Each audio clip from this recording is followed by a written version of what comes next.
in a post that was a year ago, but then she's only been interviewed about it, of course, on Remembrance Sunday this year. It's all very controversial. Meanwhile, farmers are gearing up for that key protest against the government's inheritance tax on the agricultural sector. A real concern, of course, for a lot of farmers, a lot of family farms that could be affected by this. We'll try to keep you up to date with the latest. Yeah, in other news, Polish inmates being held in UK prisons face being sent home in order to free up prison spaces. The Justice Minister is going to sign a new understanding with Poland today. I've been telling you about all the horrific rain in the Valencia region of Spain and that flooding, which has been absolutely horrific. Hundreds dead, thousands were missing in all of that. It's been really bad. Well, unfortunately, the rain in Spain is continuing.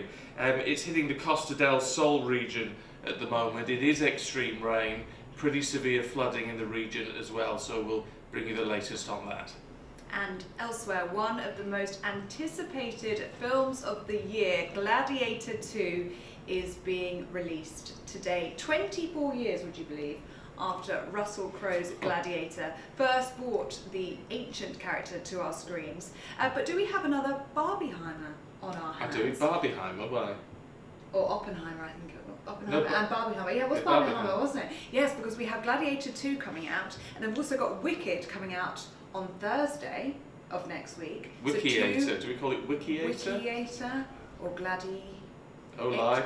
I don't know, just a thought.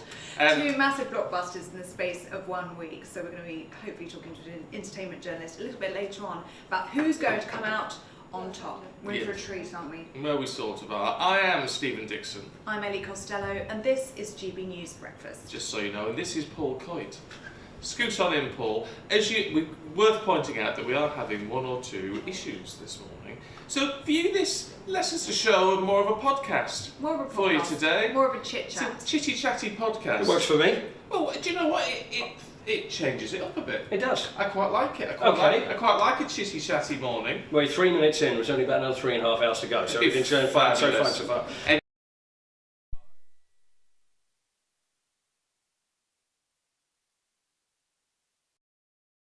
Cold calls that you just mentioned about a second before we came on air. You know what? It's happening. The thing is, when we do this shift, you have to be up very early in the morning, which is ridiculous time. So around 9 or 10 o'clock is very late for me. Oh, it's very late. I'm getting constant calls. So when it comes up on my phone, it's either Durham. I'm either getting a call from Durham, Glasgow, and then when I answer, then you get the silence at the other end. Oh, yeah. And then you think, oh, here we go.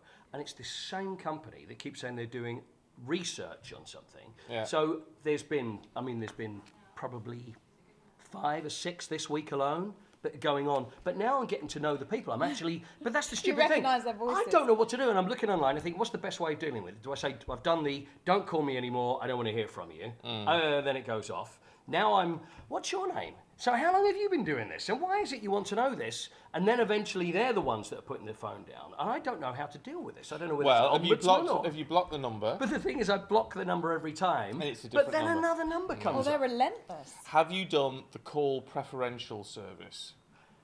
What be the call preferential service? CPS, call preferential service. You just go online and it's meant to stop. It doesn't always work, but you put your details in and it's meant to, if they're proper proper companies, it will take you off the list. Right. So they cannot call you. But what do they want? They say they're a survey. Oh. And then it's like, can you tell me how many people? And I'm thinking, why do you need to know this? And why would you if you were selling something, I kind of get it if you keep calling and calling.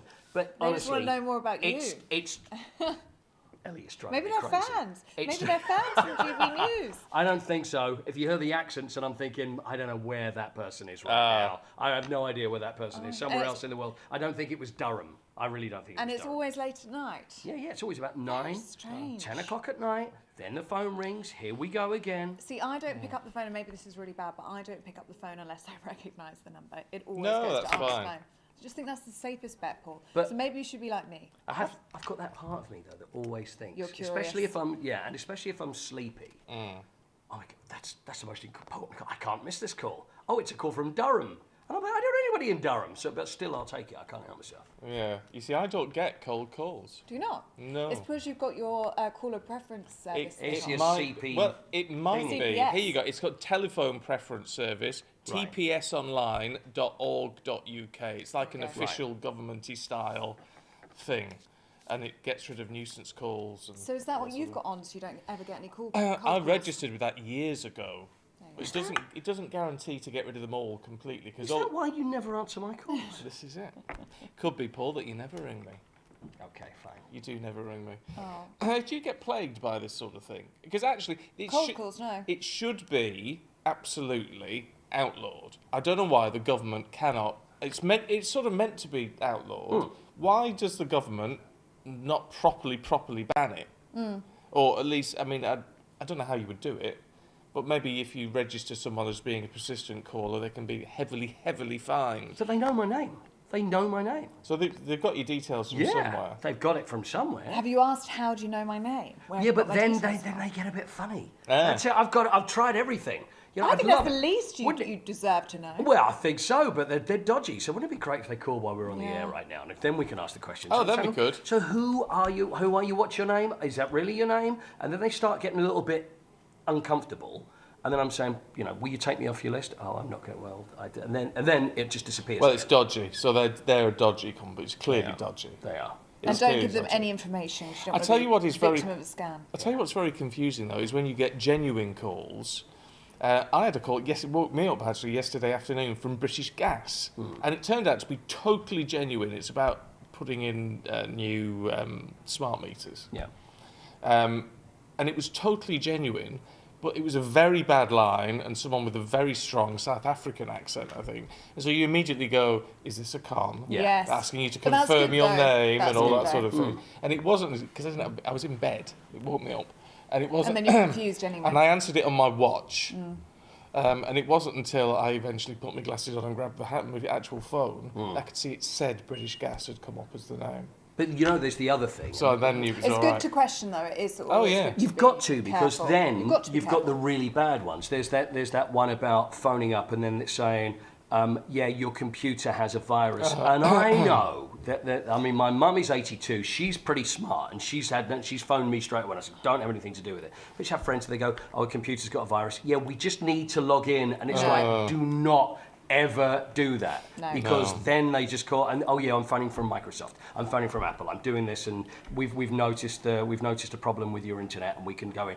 And the thing is, the way they do it, there's a lot of people that we could look at it and go, well, surely you couldn't be so gullible. But the way it's Absolutely. done, Yeah. it's not really being gullible. It's actually just believing what's being Well, said. So you've got to be so careful. I mean, I've deleted messages and things from people that you do think, well, it might have been genuine. Yeah. But if they really want me, they're going to have to get back in touch. You get these ones from Amazon saying, your payment card has expired on Amazon. If your parcel will not be delivered, and you sort of think, has it? Could it have done that? You know what you Could need it? to do is when Well, you you see just delete it. is see those, and if you see the email and it looks genuine, then click on the address of the email. That's a really good And trick. then you have a look at that, and then it's like this It's long. long. It's never the company. So if it's not the company, I then do like the ones where they have spelling mistakes in. And there's that from the tax office or whatever. Yeah, that's- HMRC saying Yeah. we owe you £1,000. Yeah. But there's loads of spelling mistakes in it. Yeah. Well, I'm still waiting because there's this king that's in Nigeria that has offered me so much money, and all he wants to do is just put the money in my bank account. And I'm thinking, wow, what It a all seems too lucky old me. It's What about are the 6 chances? million It's quid, about is 6 it? million quid, and he only wants to keep it there for a little while. And he's going to pay me £1 million for it. So, but again, people don't. You do have to be careful though, because they are sophisticated, some They of are. these emails. I mean, I had one the other day from my bank saying, can we have your account number because of this, and all your money's been taken in your Yeah. overdraft. And I believed it for half a second. I was like, yes, here's my account number, here's my sort code. And then you have to just stop and think, count to 4, very Yeah, good tip. yeah. My auntie told me this the other day. Count If to in 4, doubt. if in doubt, don't ever send your details across Absolutely on right. anything. Absolutely right. Should we have a look at some sport? Yeah. What's going on today? Well, England played last night. Yeah, you've got Lee Carsley. Oh, in who's Greece, yes. Because it was Greece and Lee Carsley, who is the interim manager. until Thomas Tuchel comes along. Now I think everybody was thinking, I tell you what, this Lee Carsley, maybe we should just, maybe they give Thomas Tuchel a call and go, well, actually, you know what, we've changed our mind. I don't know whether that's possible, but it went very well yesterday. Well, it it's went about very time. well. So he's had one that's gone well, let's be honest. Well, you know, he's done okay. I mean, there was the game against Greece when they played in October, which didn't go terribly well, and it was like, oh, what are you doing? You're experimenting and messing around with the team, and it didn't go well. This time, it did go extremely well. Harry Kane was left on the bench, and we went 1-0 up after 7 minutes, and then it ended up 3-0. Greece weren't particularly good, to be honest. Well, with that you. helps. It does kind of help, but they were at home in Athens. But it does mean, if anybody really cares, to be honest with you, when it comes to this this league, it all means that England now will move up a level. Instead of being in B, they will now move to A, and they're going to Well, we should have been in the first place. Should have been in the first place, which is where we should be. And that result is despite, what is it, about 8 players who decided right. not to take part yesterday? See, what do you do? I think it's like those 8 or 9 players that decided. Well, I say 8 or 9 players decided. There's probably less than that. There are some that are injured, but I'm also sure there's quite a few that will be thinking, I don't really fancy this one. You know what? We've got the interim manager. Like we said, it's like the relief teacher coming in. We can probably get away with not turning up. Not good enough. If you get called up to play for England, you play for England. Do you think they're concerned about risk of injury? They think, why would we play in this game Maybe. and risk the... Yeah, maybe. But what's season. important? You know, that's it. It's priorities. The thing is, footballers, we know, are playing too many games at the moment. And then they've got this ridiculous Club World Cup, which happens in the summer. Are they having to work for their It's a tough gig. £300,000 a week? But the thing is, though, but let's be honest, Poor lads. although it's the life of Riley, it's If their fantastic, little you're legs making getting tired. their little legs do get all tired. But the thing is, you are likely to get injured. It's very you are. fine margins these days. The things that they do, they assess exactly what you eat, how long you sleep, what you dreamt of, what you did, and tiny margins that make a difference. I want to share that. I have the weirdest dreams, and they're really vivid. It's because you eat loads of cheese. Yeah. Is that what it is? Yes. Listen, I don't eat cheese. You know, I hate cheese, but I have the weirdest dreams too. Oh, so maybe that's Really not odd. it. But for you, it's definitely your cheese. Might be the cheese input, yeah. Yeah. Possibly. Can we talk about, I keep wanting to say Mike Tyson and RuPaul. Might Jake as well Paul, be. might as well be Jake Yeah. Paul. That's tonight. It's not Madison Square Garden. No, they're fighting in Arlington, Texas, Ah, right, there you go. for some reason. So it's on Netflix.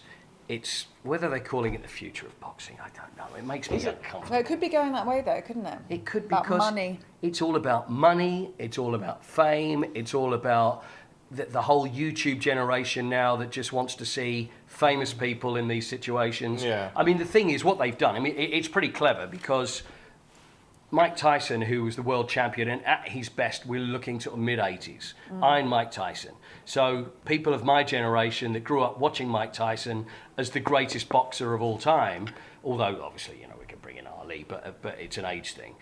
To see him fight again, that's going to bring in the older generation. Yes. You've got Jake Paul that's going to bring in the young generation. So they're covering everything. And the millions that there is... You see, whereas, look, I get you being a bit sceptical. I'd be a bit sceptical in a way, but then you've got to look at Gareth A. Davis, haven't you? You know, arguably our finest boxing journalist in the UK, who I thought would be a purist. I remember talking to him about this and him saying, well, you know, it gets people involved, it gets people interested, it keeps a bit of energy for the sport going. Well, it does, because he loves his boxing and wants people to watch it, and obviously that's his business and that's what he talks about. It's like, we're going to do something a little bit later as well about rugby, because they're doing the same thing.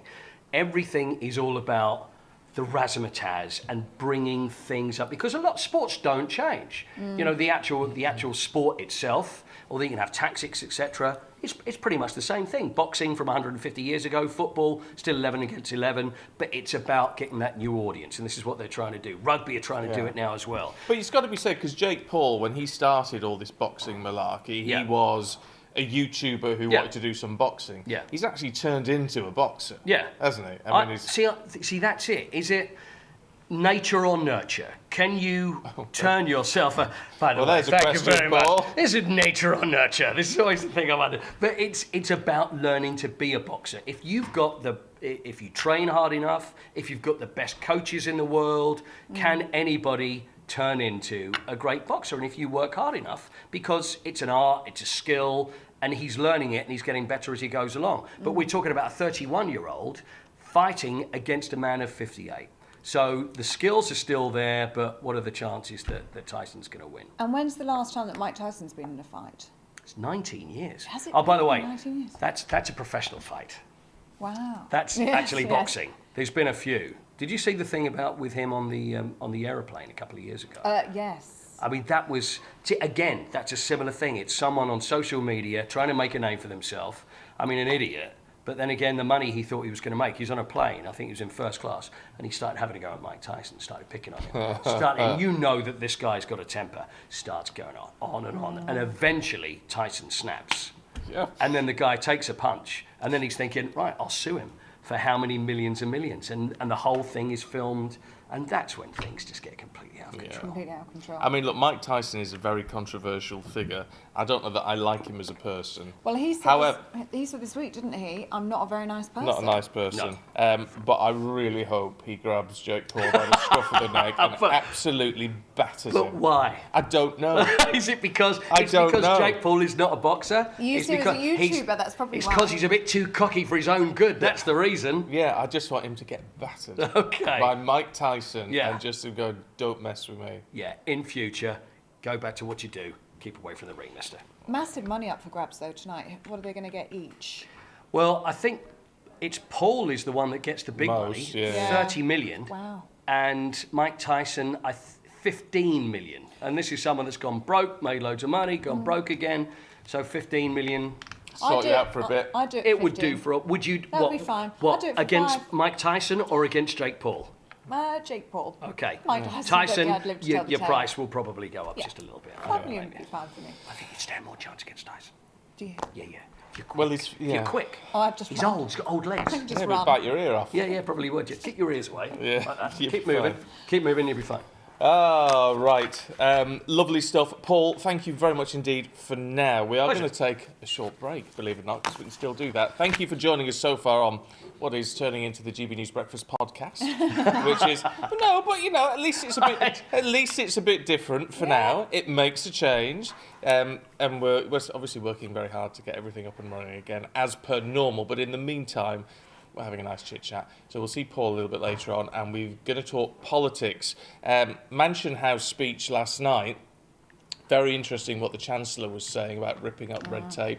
Also very interesting what the Governor of the Bank of England was saying, because he blamed everything on Brexit. I thought we sort of got beyond that now. So we're going to talk through all of that, plus, of course, this whole free speech issue that's going on with Alison Pearson at the moment. Oscar Redrop's going to be here in about 3 minutes.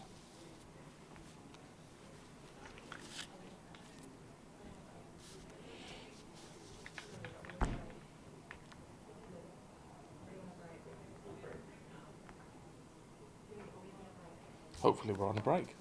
We may not be on a break, though. So we're going to find out very shortly. Momentarily. It's one of those difficult things, because we can't actually hear what anyone's saying at the moment. It's one of the joys of losing communication. Television is a very weird thing, let We're me tell you. just talking in an Isn't empty it, room, Paul? aren't we? It We can might well be be. a very strange thing. It can be.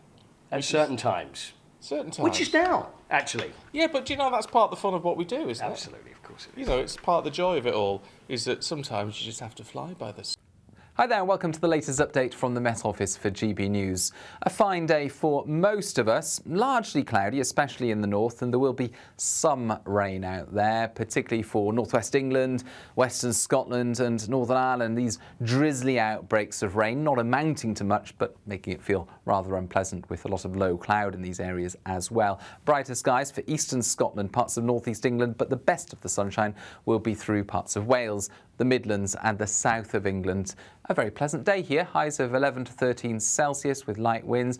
Similar temperatures further north, but not feeling nearly as pleasant for northwestern parts because of the brisk breeze, and also because the rain's going to turn heavier and more persistent later on for parts of northern and northwest Scotland. In fact, a narrow but fairly intense band of rain begins to move in during the evening into northwest Scotland. A short-lived spell, but could be quite lively while it lasts. Ahead of that, Northern Ireland, Northern England staying largely cloudy with some low cloud about and some drizzle. Likewise for North Wales. But we keep the clear skies for some time in the south, and under those clear skies, a few mist and fog patches will form overnight.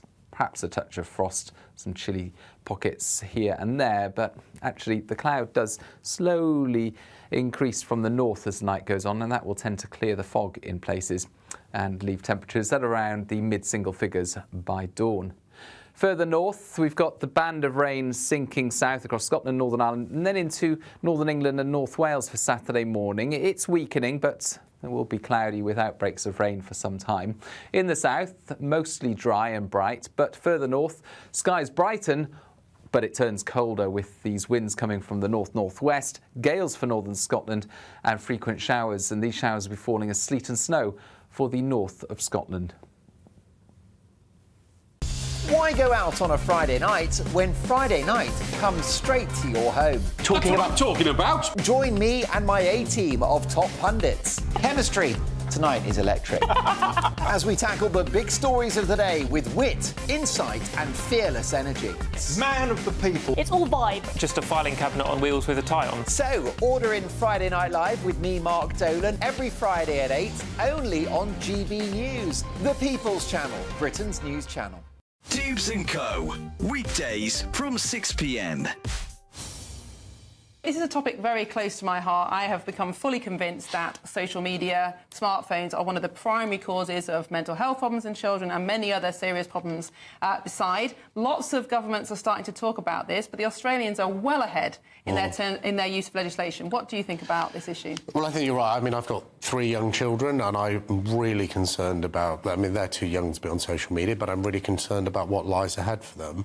I'm not sure I support what Australia's doing, not because I don't think it's a good idea to ensure that age verification is right. I'm just not sure that the age 16 is appropriate. But that's progress. If we effectively, as I do, accept the point that we need some sort of control, then we can move to a proper debate about whether that's 16, 14, 13, whatever it may be. And, of course, there are age restrictions on things like Facebook. I think, from memory, it is 13. Yes, but it's a tick box. But it's a tick box, so all you can do is you can just knock. If you're 11 years old, you can just predate your date of birth by 2 years, and you can get on. I think what Australia is proposing is interesting because it will stop young people, maybe without their parents' knowledge, short-circuiting the system because they're going to be asking for proper age verification and ID. That's definitely something we should do in the UK because it's enforced in the existing law. Query, is 16 the right age, Miriam? I completely agree with it. It's something I actually said should have been done before.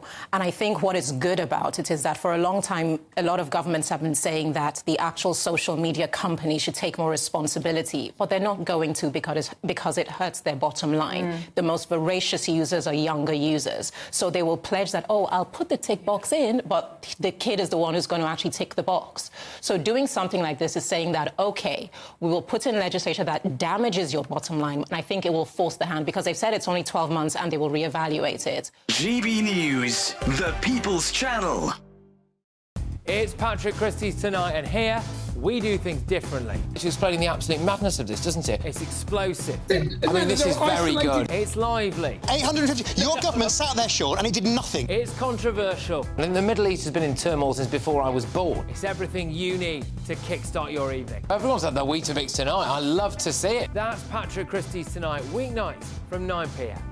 Only on GB News, the People's Channel, Britain's news channel.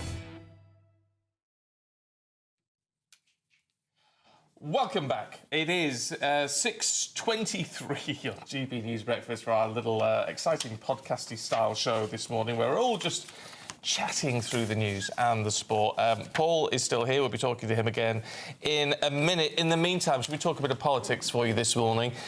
Mansion House speech last night. The Chancellor, well, quite interesting, really. She wants to cut red tape. She wants to get rid of a lot of regulation. We don't have regulation for growth, she says. We had regulation for risk following the financial crisis of 2008. Perhaps she's right. Perhaps this is the way that we encourage more growth in the UK. we certainly need it. Andrew Bailey blaming Brexit for just about everything. He's the governor of the Bank of England, so that's slightly concerning. Is he getting too involved in politics in all of that? And in the meantime, of course, we've still got this free speech issue rumbling on, people being, interviewed by the police for tweets which they don't quite remember what was put in those tweets, and it's all just so incredibly vague. Oscar Redrop was the advisor to Boris Johnson, and he's here now. Good morning. Good morning. What do you make of it? Let's talk free speech to begin with. Yeah, I mean, look, I think this has widely been condemned over the last few days. I think it is a really terrifying precedent for the country. I know Boris, my old boss, came out around the case of Alison Pearson, Telegraph journalist, and said it's appalling.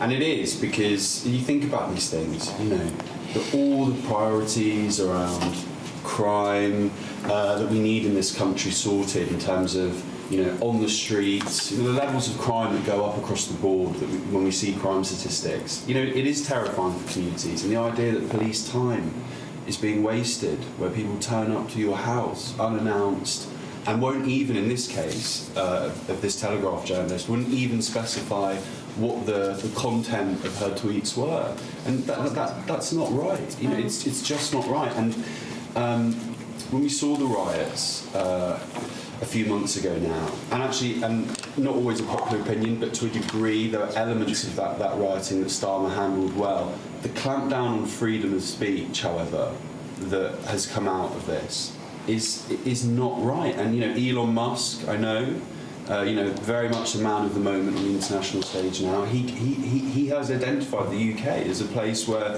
freedom of speech is suffering, and I feel that is one of the, as a freedom, once that goes, we're in a really bad place. Well, it is one of the most, fundamental pillars of our country, of our nation, to have free speech. And we now understand the scale of the investigation towards Alison Pearson. We know that 3 different police forces were involved in this: Metropolitan Police, Sussex Police, before finally being handed over to Essex Police. What do you make of what Priti Patel, former Home Sec, has had to say about this, pointing out the hypocrisy towards Labour, saying that they've allowed their MPs to get away with posting hurtful comments with impunity, she says on social media, talking about the likes of Dawn Butler, the Labour MP, who shared that social media post accusing Kemi Badenoch of representing white supremacy with blackface. I mean, all that was said to her from Sir Keir Starmer was that she shouldn't have said what she said. Yeah, and this is the problem. This is when you start policing in a as we've seen, a relatively front foot, proactive and aggressive way, what people say online.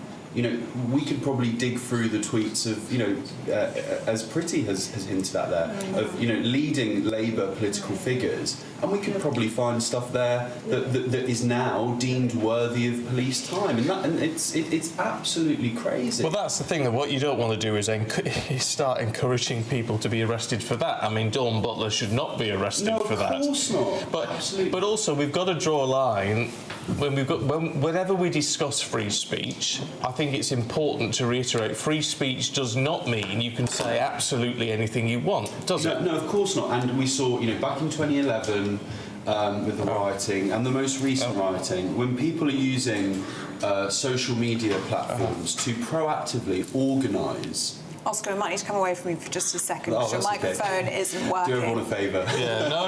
I mean, you make some really valid points, but as you know, we've got one or two mic issues and a few technical issues this morning. But it is. We will come back to you on that. But no, so free speech. What you can't do is incite hatred.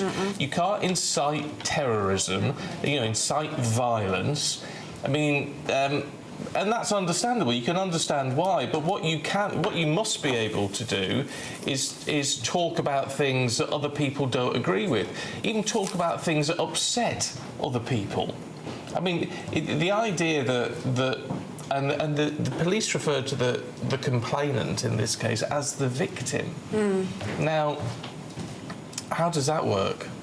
How does that work? That's incredibly difficult to start saying someone is a victim because they've been upset by a tweet. quite a chilling front page on the Times as an extension to this story. The police are now treating classroom jibes as hate incidents as well. Obviously, this all come off the back of the Alison Pearson investigation. So children are now among thousands of people being investigated for non-crime hate incidents, which we're hearing so much about. This is all from Freedom of Information requests to police. So children have been recorded saying things like, another pupil smelt like fish. And these perhaps they did smell like these fish. non-crime hate incidents have been recorded for examples of this. Other things that I probably can't say on air. But these classroom jibes have also come under these non-crime hate incidents that have been recorded. So Chris Philp, the Shadow Home Secretary, said about this that pursuing these sorts of incidents is a total waste of police time. They should be concentrating on criminals instead. It's having a chilling effect on free speech, one of the fundamental values of this country. He says the only time that you should have a non-crime hate incident recorded is if there is a risk of a very serious crime coming as a result of that. Yeah, and that's a value. I mean, that's common sense. Which is common sense approach, isn't it? But children as young as 9 are being investigated, according to the Times this morning. It's things like bullying. If you're going to tie it into bullying, I mean, you could class that as bullying, perhaps, if kids are picking on somebody else. And it's not nice. And it's not pleasant, especially if you are the one being picked on as a child. But it is also part of growing up. It's part of learning resilience. It's part of the to's and fro's of life in this country. And if that doesn't happen to you as a kid, then you've got to... how are you going to grow up as someone who can take resilience in the workplace, or someone having a go at you down the pub or whatever? Well, you can't, can you? You're being wrapped in cotton wool if you're being essentially told that a person who's calling you names in the playground, which has happened for generations, could be amountable to a crime. Paul. Yes. Your mic is working. Right. Okay. So we're going to talk to you at this point, and about stuff like this. Let's talk common sense in it all. Nobody wants anyone. No one likes other people being upset. Nobody knows. The thing is... But the thing is, you can't protect people from that. It's part of life. You mustn't. The thing is, you have to learn as you... We know the things that we've been through in our career and our lives. You've got to be able to take criticism. Yes. And the amount of... There's youngsters now, and they think, well, you can't say that to me. You can't do that. And I'm not even talking about... There's obviously a line, and we were talking about bullying in the workplace, and even you talking about that at school as well. That's one thing. But there needs to be something where you'll be criticised, because if you go through life where everything is rosy, nobody ever learns. It's like in schools. Even in schools, it's like, well, we can't have winners anymore. Everybody's a winner, but how does this equip you for life in general? Does it equip you? It doesn't. So there's... when you're talking about kids, for crying out loud, for all those of us that have got kids, every parent has been through a situation where you've sat down with your child and said, it's awful what that person's saying, just ignore it, and it is awful, but the bullying line is something completely different. Where do you draw that line? You can't have a kid that's going to say something to another kid, and it may upset them, and then hold on, is that a hate crime? It's ridiculous. It's insane. I think there's a level of confusion here as well about what can actually be reported to the police and what police should be taking seriously and recording as an incident, and what isn't. Who reports it? What's the idea? It must be the parent. Well, parents are reporting it. Must be the parent. But I think there's confusion in the police as to what they should be recording down as a non-crime hate incident, because surely classroom jibes and name calling shouldn't amount to that. Well, no. If you're using a common sense approach, it wouldn't. But they're obviously thinking, let's cover all bases. But neither should what someone is saying on Twitter if it is just something which you disagree with. If it's a lawful view with no hostility, you can say what you like. You should be able to. There's loads of stuff on Twitter, X, that I see that I don't like. There's loads of people send me loads of stuff which is nasty about me. And it's not nice. And actually, even at times people think we're not real people. It can actually be upsetting. Of course it can. However, you don't report them to the police because they're entitled to their view. And you wouldn't think would you? No. And you've just got to learn how to ignore it. Block them or whatever, and just go, mute them. Well, I mute people. Then they don't realise they're blocked. I'm very good at it. The mute button's a very powerful tool. Yeah. If you don't want to see something. I just think they're shouting into the ether and they don't know it. But they have every right to say it. Yeah, they've got the right to say it. Even if you don't like it, right? Yeah, different thing. I mean, the whole social media and some of the... And this is it. And you made a really good point in saying that a lot of... It's almost like, oh, yeah, but you're not a real person. And there's a lot of very famous people that will... You know, they could have millions of followers. And also in these industries, especially in whether it be TV and whether it be film and music, you're dealing with a lot of... Noel Coward said that we're the most delicate of flowers. Yeah. And I think we are. as loud as you see some people, there's a lot of people are delicate. And when one thing comes in, they will look at those. And I'm not saying about me, and I'm not saying about you, but there are people I know that will look for all the likes. Oh, you were fantastic. And there's one person that will say, can't stand you, hate you, and that will crush them. Yeah. And all the rest will go out the window. So it's a very, very dangerous thing to be involved in. And also to start, I also know people that Google themselves. Don't do it. No. Don't do it. It's crazy. Because you'll see stuff that you won't like. So it's keep crazy. away from it. And I'll tell you what else irritates me, because it got brought up a lot yesterday, was the fact that in terms of Alison Pearson, you're saying, well, she's a journalist. Well, actually... I hate it when journalists go on about the importance of journalists, because journalism is important. It's about holding truth to power and all this sort of thing, and it does matter. It really does matter. But in terms of looking at this, I think we should be looking at. Forget that she's a journalist. It's the fact that someone has tweeted something which is, probably it would seem pretty innocuous. No one seems to remember what it is. And he's getting a visit from the police, and that can happen to anybody. Yes. And I think that's what matters, and it's everybody. Not that it's a journalist that's done it, it's just a person. And it's the precedent that it sets, isn't it? I mean, Alison Pearson, when she talks about that experience, it's Remembrance Sunday, 9:40 in the morning, gets a knock on her door from 2 police officers who tell her that she's under investigation for a non-crime hate incident, but can't tell her exactly what that tweet is. So we'll talk about this a little bit more when we come back from... The latest GB News travel.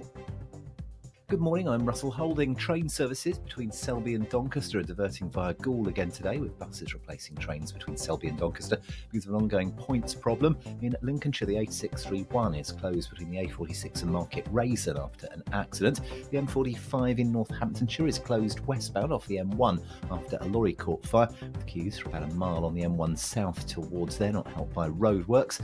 There are some cancelled Great Western Rail services between Reading and Paddington Station in London because of a faulty rail. There's a reduced service too on the Heathrow Express. On the M26 in Kent, it's taking around 10 minutes in delays approaching the M25 because of roadworks, and in Somerset, the A367 is closed each way along Fossway South at Midsummer Norton after a lorry caught fire yesterday afternoon.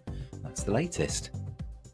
You can stay up to date throughout the day by visiting our website, gbnews.com. Your weekend starts here with Friday Night Live with me, Mark Dolan, 8 till 9 on GB News. Big stories, big guests and big laughs as we get you ready for a cracking weekend. That's Friday Night Live with Mark Dolan. Fridays 8 till 9 on GB News. Bring your own drinks. The admission's free. Patrick Christie's Tonight. Weekdays from 9 p.m. We all know that pensioners will freeze to death this winter because of the cruel cut to the winter fuel payment, rising council tax, the energy price cap going up, all of that. Now, instead of looking after them, we appear to have a government that seems to want to make their lives worse. Now, they might not care, but you do. And thanks to you, I have now raised more than £270,000 for Friends of the Elderly. You have raised more than the entire amount they gave away in grants for the most desperate pensioners last year. So amazing effort. Thank you very much. Now, I said I'd do a freezing cold swim to raise awareness for how cold some pensioners will be in their own homes this winter. And on Saturday, I went to Stickle Tarn in the Lake District. I'd like to give a massive thank you to the people who turned up to meet me along the way. I would also like to give a monumental shout-out to the wonderful camera crew. We've got John Clark and Joe Scowen, and our health and safety maestro, known only as the Stag. I come up with these crackpot ideas, but it is down to those wonderful people to make them actually happen. I would also like to give you a little warning. There are aspects of this footage that you will not be able to unsee. I am aware that at times my body resembles a bag of milk. But you know what? If me embarrassing myself helps to raise a bit more money, then so be it. And you can go to justgiving.com/page/Save Our Seniors now to donate. GB News, the People's Channel.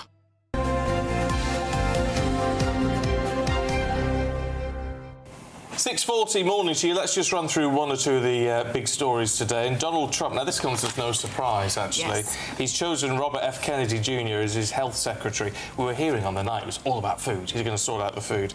He's going to see him take charge of drug, food and vaccine safety. Trump's also appointed Tulsi Gabbard as US intelligence chief. That sparked some concerns that the intelligence community would become politicised. British defence figures have spoken out about their concerns by the president-elect's choice due to Gabbard's pro-Moscow narrative. In other news, fans have scuffled in the France-Israel football match. That's despite a heavy security presence. They were seeking to prevent a repeat of violence that we saw in Amsterdam last week around a Europa League game. 4,000 security personnel were deployed in Paris. And 3 former Harrods employees have come forward accusing Mohammed Al Fayed's brother, Salah Fayed, of sexual assault and trafficking allegations. The new claims accuse Salah Fayed of abusing women in a number of locations, including London, the south of France and Monaco, between 1989 and 1997. Over recent weeks, 400 claims of sexual abuse against Mohammed Al Fayed have come forward.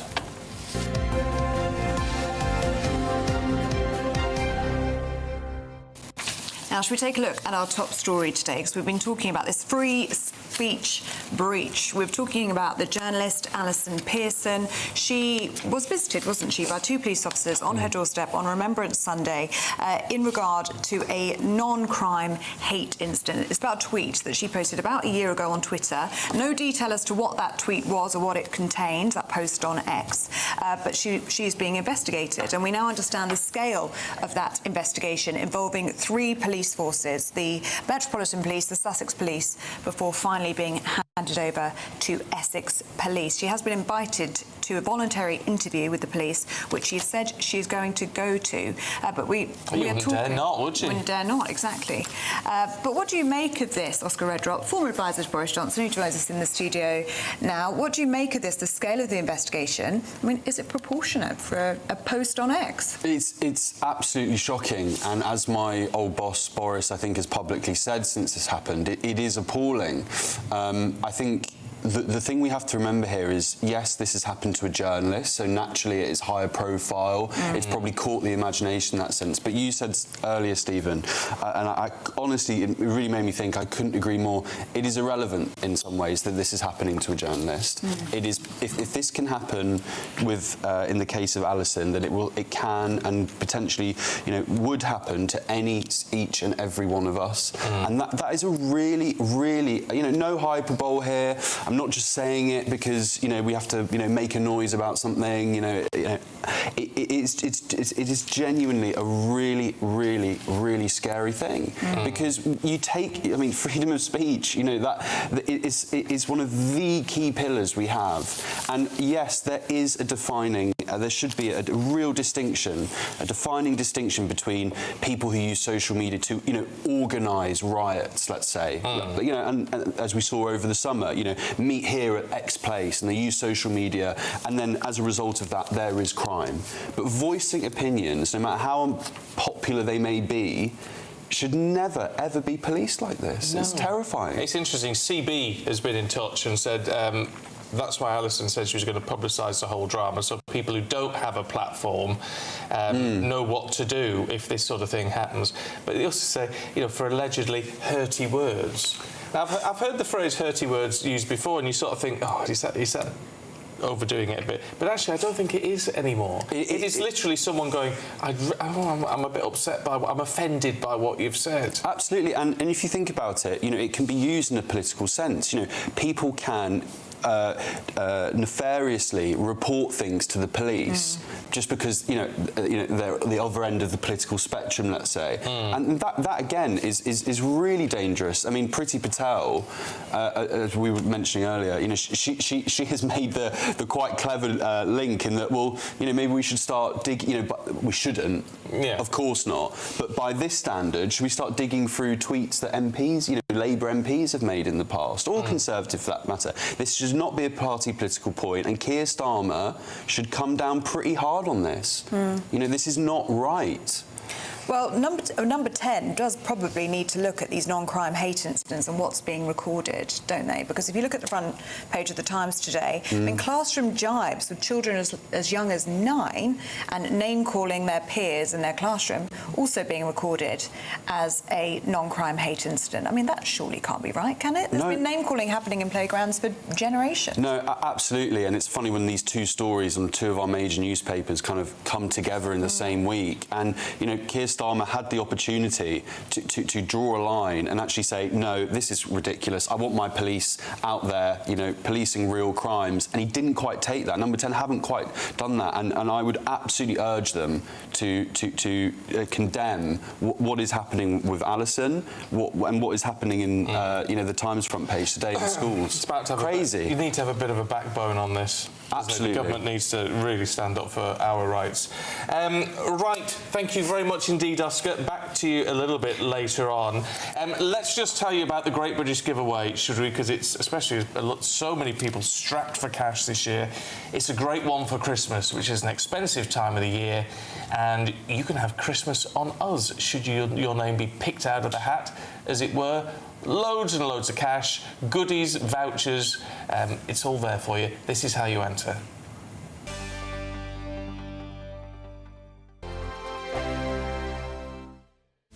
This is Britain's Newsroom, where your voice matters. It's just astonishing. With expert analysis and honest opinion, we don't just keep you informed. We bring you unique perspectives you won't see anywhere else. Can't argue with any of that. When the news happens, it happens here. On Britain's Newsroom, weekdays from 9:30 a.m. Only on GB News.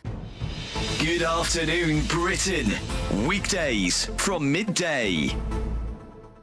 The row over Prince Harry's US visa will be brought back into focus. Earlier this year, Nigel Farage asked Donald Trump about this very issue. Let's take a listen. No one knows the truth. What did he put on his American visa form? If they know something about the drugs and if he lied, they'll have to take appropriate action. Appropriate action? What could that mean?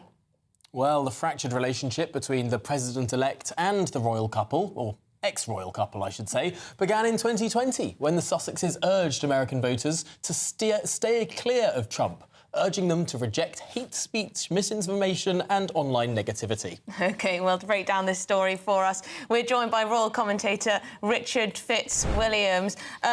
Richard, so what are the chances of Trump saying, you know what, Harry, time to get out of here? I very strongly suspect that the new administration has other priorities, and also it wouldn't want the enormous amount of fuss. Can you just imagine it in hypothetical situations if it happened? I mean, we've seen Nigel Farage there get an answer from Donald Trump, which implied that this might be looked into, and it might. The Americans say that if you have taken illegal drugs, you're not allowed immigration status.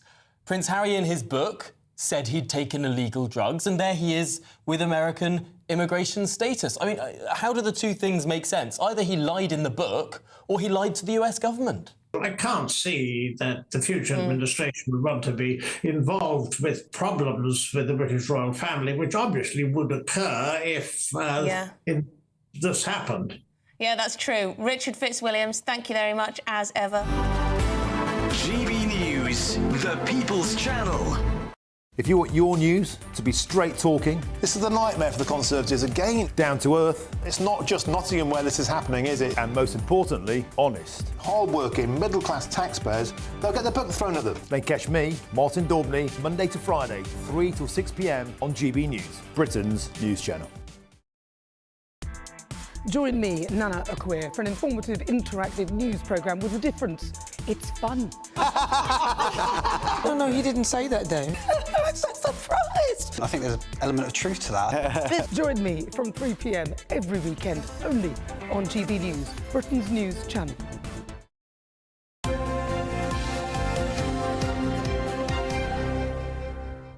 6:49. To our little roller coaster world this morning. It's keeping us on our toes. Let's take you through the papers today with Scarlett Maguire, former Labour advisor, and the journalist Andy Jones. Morning, you two. Very nice to see you. Scarlett, in the Daily Mail, they're claiming that Keir Starmer backs the thought police.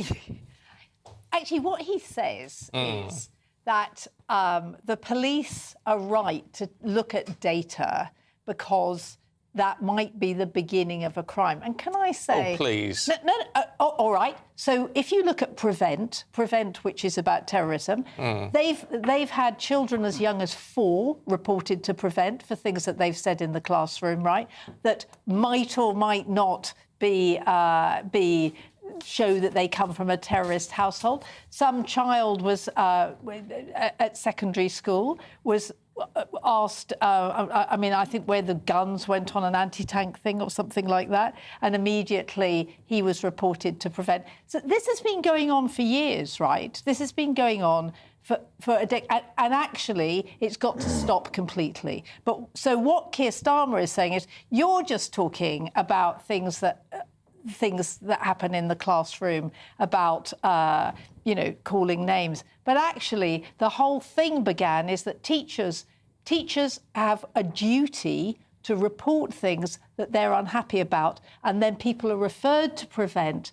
90% of people who are referred to Prevent, nothing happens. But if they're children, they stay on the police records, right? And the 10% where something happens is normally there's something like a mental health problem. So actually, what Keir Starmer is saying is that if you look at incidents, crime incidents, terrorist incidents, quite often, if you look at the social media stuff that they were doing beforehand, you can see that things were going wrong. But there's a big difference between that and I was going to say, Starmer's answering a question here that no one's asking. He's saying that police are right to record early mentions of a tweet in case it leads to some sort of spectacular, horrible thing later on.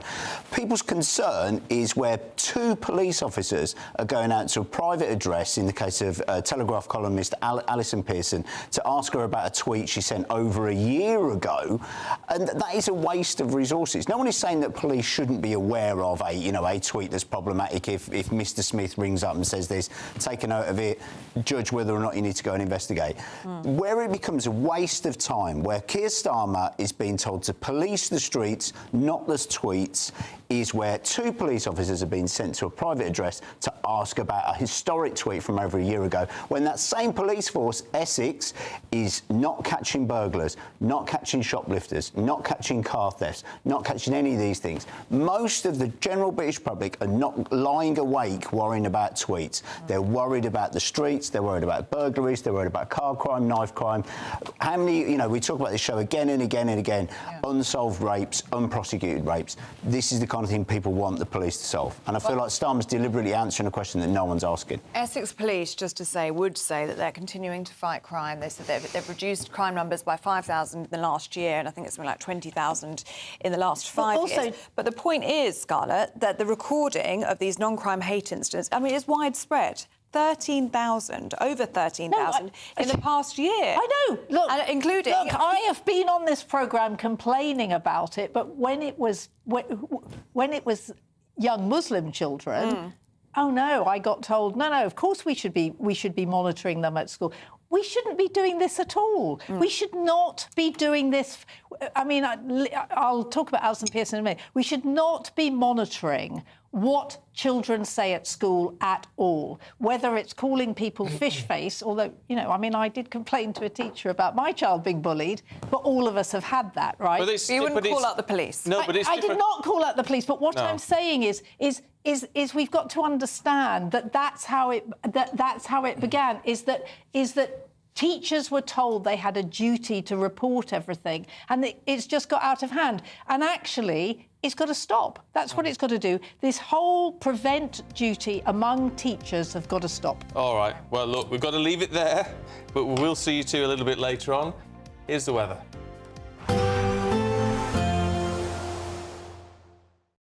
expect a warm front, moving from the kitchen right through to the rest of the house. Boxed Boilers, sponsors of weather on GB News. Hi there and welcome to the latest update from the Met Office for GB News. A fine day for most of us, largely cloudy, especially in the north, and there will be some rain out there, particularly for northwest England, western Scotland and Northern Ireland. These drizzly outbreaks of rain, not amounting to much, but making it feel rather unpleasant with a lot of low cloud in these areas as well. Brighter skies for eastern Scotland, parts of northeast England, but the best of the sunshine will be through parts of Wales, the Midlands and the south of England. A very pleasant day here, highs of 11 to 13 Celsius with light winds. Similar temperatures further north, but not feeling nearly as pleasant for northwestern parts because of the brisk breeze, and also because the rain's going to turn heavier and more persistent later on for parts of northern and northwest Scotland. In fact, a narrow but fairly intense band of rain begins to move in during the evening into northwest Scotland. A short-lived spell, but could be quite lively while it lasts. Ahead of that, Northern Ireland, Northern England staying largely cloudy with some low cloud about and some drizzle. Likewise for North Wales. But we keep the clear skies for some time in the south, and under those clear skies a few mist and fog patches will form overnight. Perhaps a touch of frost, some chilly pockets here and there, but actually the cloud does slowly increase from the north as the night goes on, and that will tend to clear the fog in places and leave temperatures at around the mid-single figures by dawn.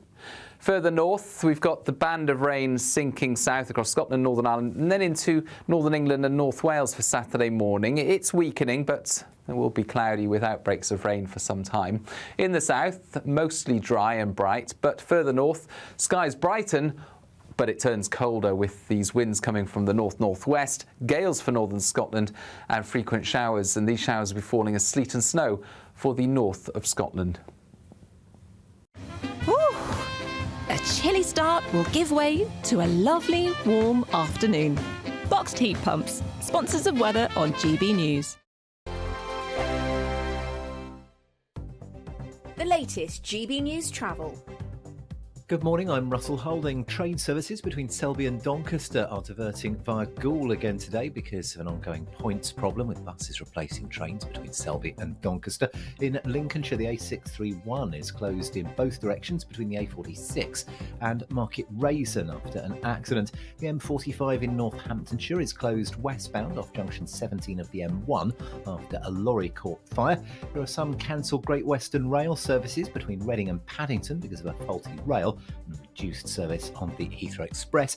On the M26 in Kent, it's taking around 20 minutes in westbound queues towards the M25 because of roadworks. And in Somerset, the A367 is closed in both directions at Midsummer Norton after a lorry caught fire yesterday afternoon. That's the latest. You can stay up to date throughout the day by visiting our website, gbnews.com.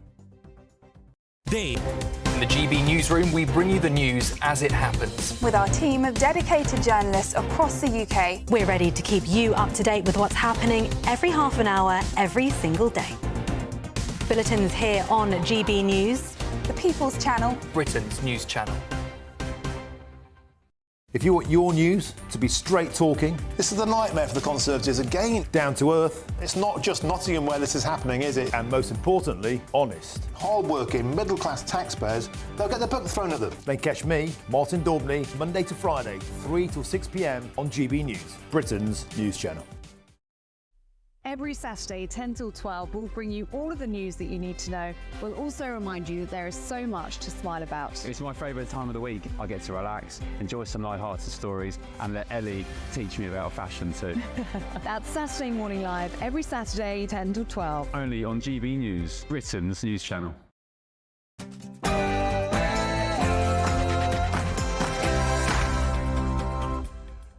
Good morning. We're still talking about that free speech breach. I mean, it's shocking and upsetting still an awful lot of people what's happening in the country. Yeah, and we're getting more and more information as to the extent of the investigation against the journalist Alison Pearson. We now know that 3 police forces were called in to probe her. Yeah, Alison Pearson is being investigated by now Essex Police for a supposedly non-hate crime incident or allegedly stirring up racial hatred in a post last November. Farmers across the country are gearing up to protest against the government's inheritance tax raid on the agricultural sector. Our reporter Jack Carson will be live from a farm in Lancashire. Polish inmates being held in UK prisons face being sent home to free up prison spaces. The Justice Minister, Lord Ponsonby, will sign a new memorandum of understanding with Poland today. Thousands of people have been evacuated from their homes in the Costa del Sol region of Spain as extreme rain and flooding hits the area. And one of the most anticipated movies of the year, Gladiator 2, hits cinemas today, 24 years after Russell Crowe brought the character to life. But is it another Barbenheimer as it competes with the release of Wicked? Note to self, must remember to watch Gladiator 1. And in sport, forget Tuchel, keep Lee Carsley. I tell you, England cruised past Greece in Athens. Unlike the Americans, Rory McIlroy would pay to play in the Ryder Cup and will a little bit more razzmatazz, save rugby.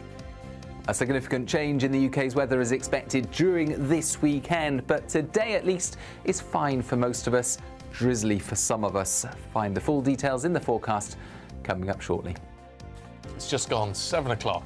I'm Stephen Dixon. I'm Ellie Costello, and this is GB News Breakfast.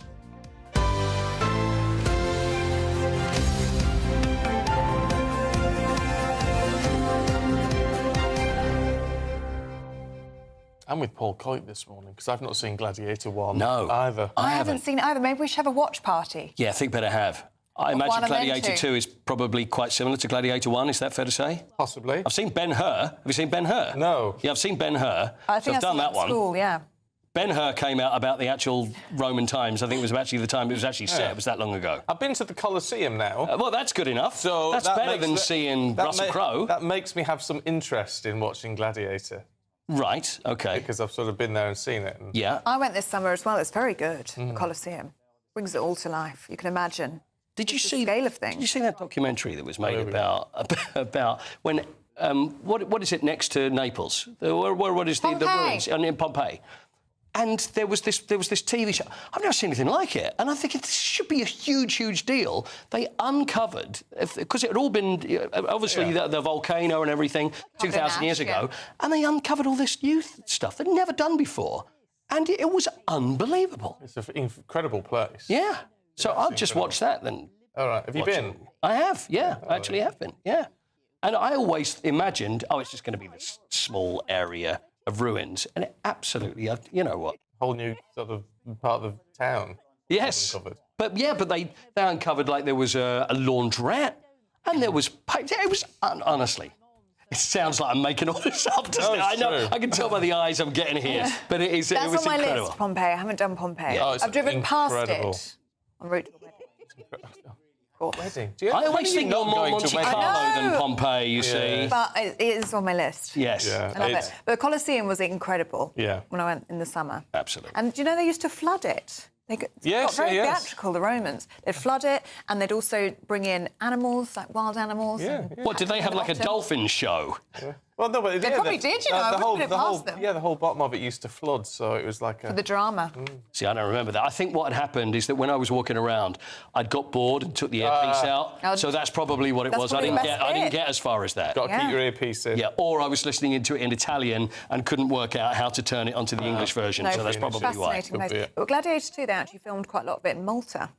So They did the first one, didn't they? They did. I did. The first that's one right. and this one, and the latest one that's just come out with Paul Mescal, filmed it in Malta, so they're hoping it's going to boost tourism. To Malta? To Malta. Seems ridiculous. You just boost tourism to Rome. You should, Surely. really.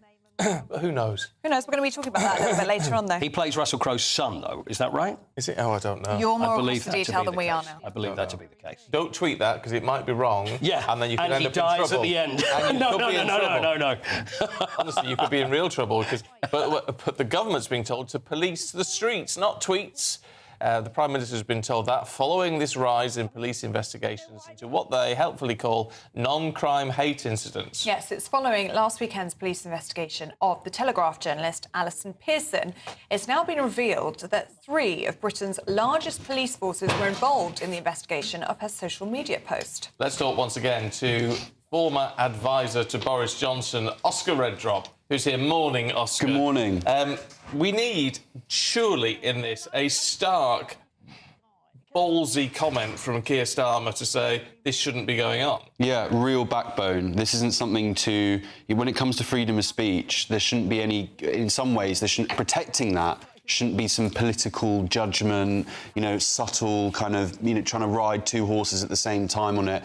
It should be condemned what's going on. My former boss, Boris, has called this appalling. The Conservatives have come down really hard on this in opposition, and Keir Starmer needs to do the same. I cannot tell you. Yes, this has happened to a journalist, which is probably why it's caught fire a little bit. But this will probably... I think we'll start seeing instances now where people are now brave enough to put their hand in the air and say, this happened to me. Just regular folk, not off the back of the rioting, but just in their day-to-day life, where this, impinging on their freedom of speech is being felt. And I know it's one of people should be well versed in this, but once a country and their individuals' freedom of speech is policed too strongly and impinged, that's when everything else starts to fall apart a little bit. What kind of precedent does it set when not only journalists, as Stephen was saying, this could be anybody posting on X, but we're now hearing about children being recorded and insults and playground vibes and jibes towards other children, things like you smell like fish, being recorded as a non-crime hate incident.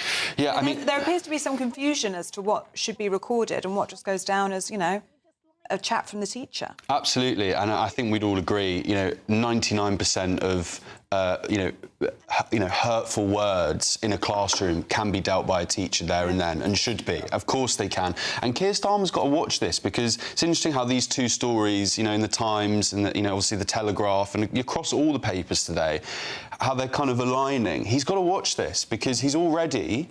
There's a perception of Keir Starmer, that he doesn't particularly want to allow for freedoms in terms of after those riots, and people wrongly or rightly feel like, the online policing was too much, and people are actually in prison for things that have been said online. And he's got to watch this. Teachers should be allowed to teach and concentrate on that, and police, crucially.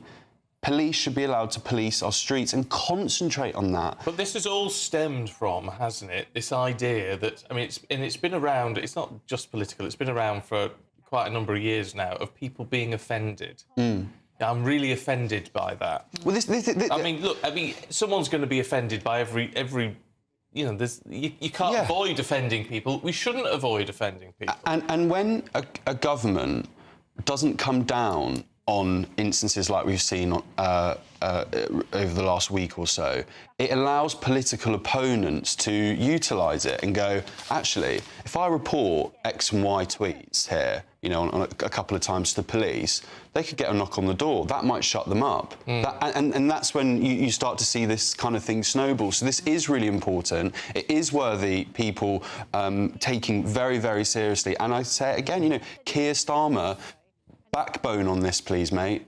You need to come out and say, hang on a minute, I want my police out there on the streets, not dealing with this. Can I just ask you about the Mansion House speech from Rachel Reeves last night, saying she wants to cut the red tape in the city, saying that the UK has been regulating for risk, not regulating for growth, that the measures, essentially, that were put in place after 2008 went too far. What do you make of that? Well, I think the government should start promoting growth, first and foremost, before they start, start going around, absolute, top of the top city professionals and telling them what they should or not be doing, should be doing. Look, the budget went down really badly, I think, in the city. That kind of 40 billion tax increase, NIC's rise to businesses, etc., etc. So I think, Rachel Reeves is under a bit of pressure to turn up and say the right thing. I think the pension kind of bringing together, in terms of... The mega funds. The mega funds. I think we're the third richest pension pot in the world. And I think that is quite a sensible idea, something that Jeremy Hunt wanted to do as well. But And again, I'm being sceptical here, and maybe it's too early in the morning for that. But the Labour Party are quite good at doing these tours where they do these talks. Keir Starmer did one to the farmers not long before the budget, and we look at the lack of substantive action off the back of it. So it remains to be seen. And again, just very, very briefly on this, telling the city to go for growth and, we're going to get rid of red tape and bureaucracy is one thing, but that needs to be backed up by really well-rounded thinking government policy across all departments, and that budget didn't do that one job. All right, just very briefly, because we are out of time. Andrew Bailey, the Governor of the Bank of England, seemed to blame everything on Brexit. I think that's a bit of a go-to of his. I think this is as far. I think it's a little bit further he's gone. I think the comments yesterday, but he does tend to kind of hop over to this lily pad, if you like, of bashing Brexit. I mean, look. I think it's fair to say. The work of Brexit really needs to get cracking, but if we're still harking back to and looking to that for an excuse, then 8 years ago, exactly. Let's crack on now, please. Okay, Oscar, really good to see you this morning. Thanks, Oscar. Cheers, guys. Let's go to Spain now, because severe weather alerts have been issued and thousands of people have been evacuated as a powerful storm brings a month's worth of rain and high winds to Spain, just weeks after that deadly flash flooding in Valencia. Yeah, the red alert in Valencia was lifted on Thursday morning, thankfully, after more than 100 millimetres of rain fell in some parts. But now Malaga is under effect of all of this, where rain has decimated homes, apparently. Well, we're joined now by radio presenter Kane McLean, who's in the Costa del Sol for us this morning. And Kane, what's the situation like on the ground near Malaga? Good morning, Eddie. It's getting better now. It's been disastrous, believe me. We had, a couple of days ago, we had a couple of twisters. These are like baby tornadoes. They're called Danas, which come in from the Mediterranean and hit land. We haven't seen anything like this for 40 years, and the authorities, after last week's disaster along the east coast, Valencia and Barcelona, did learn a few lessons from warning everyone, because everyone's been quite worried about what might happen at night. And we were all given what's called a red, it was a red alert mobile telephone warning at 10:30 3 nights ago, warning us that we've got to stay in, essentially, a couple of days back. And it was rough. It was like a little hurricane. And some of the areas in Malaga, which is about 25 miles from here, I'm in Marbella at the moment, were 2-3 meters deep with water coming up over the tops of roofs of cars, horses, with their heads literally just being able to breathe. Oh, thankfully, the rivers empty quite fast, and the sea now is just brown. It's all the beaches and the sea is all is full of silt and broken bamboo that washes down from the rivers. We had a listener. There have been many listeners who have texted in or emailed in to us here at the radio station, and there was one listener that sent in a picture of a petrol station roof over the part where you pay, which completely just caved in from the weight of the hail and the rain, saying that he had just been there 20 minutes before and was lucky to be alive. People were worried, but thankfully now it's passing, and we won't see it again for another 40 years, or we hope. Wow. But I think it's a sign of the times, really, sadly. Yeah, it could well be. Kane, it's good to talk to you this morning. Thank you very much indeed. Appreciate it. I mean, it's absolutely shocking. And you've got to think of where the Costa del Sol is, and I don't know, but how's Gibraltar been affected by all of this? It's not that far away. No. So that we need to check in with Gibraltar, actually. Yeah, we do. See if they're all right. But what an absolute disaster. Yeah. You just wouldn't associate flash flooding, this kind of freak weather, with Spain. I mean, tourist hotspots like Marbella, where Kane was just speaking to us from. I mean, it's hard to believe, isn't it? Really shocking. Haven't seen anything like it in 40 years. And it's going to be the clean-up as well in all of this, which obviously is hugely problematic as well. But obviously we wish them well. We'll keep up to date with what's going on out there. At 7:15, let's have a look at some of the other key stories this morning. And Donald Trump has chosen Robert F. Kennedy Jr. as his new health secretary, a job that will see him take charge of areas such as drug, food and vaccine safety. This comes as Trump has also appointed Tulsi Gabbard as his US intelligence chief, sparking concerns that the intelligence community will become increasingly politicised. British defence figures have spoken out about their concerns by the president-elect's choice due to Gabbard's pro-Moscow narrative. Fans scuffle at the Israel-France football match, which has caused real concern, despite a real heavy security presence there. They've been trying to prevent a repeat of violence in Amsterdam last week around a Europa League game. 4,000 security personnel were deployed in Paris. 3 former Harrods employees have come forward accusing Mohammed Al Fayed's brother Salah Fayed of a string of sexual assault and trafficking allegations. The new claims accuse Salah Fayed of abusing the women in a host of locations, including London, the south of France and Monaco, between 1989 and 1997. Recent weeks have seen that figure rise to over 400 claims of sexual abuse against the retail billionaire and the former Fulham chairman.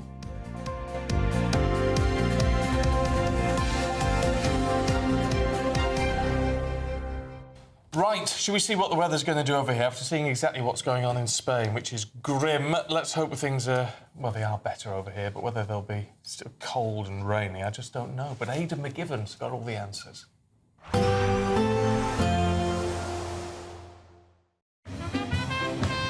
There will be a light breeze in the morning, leading to a warm front. Boxed heat pumps, sponsors of weather on GB News.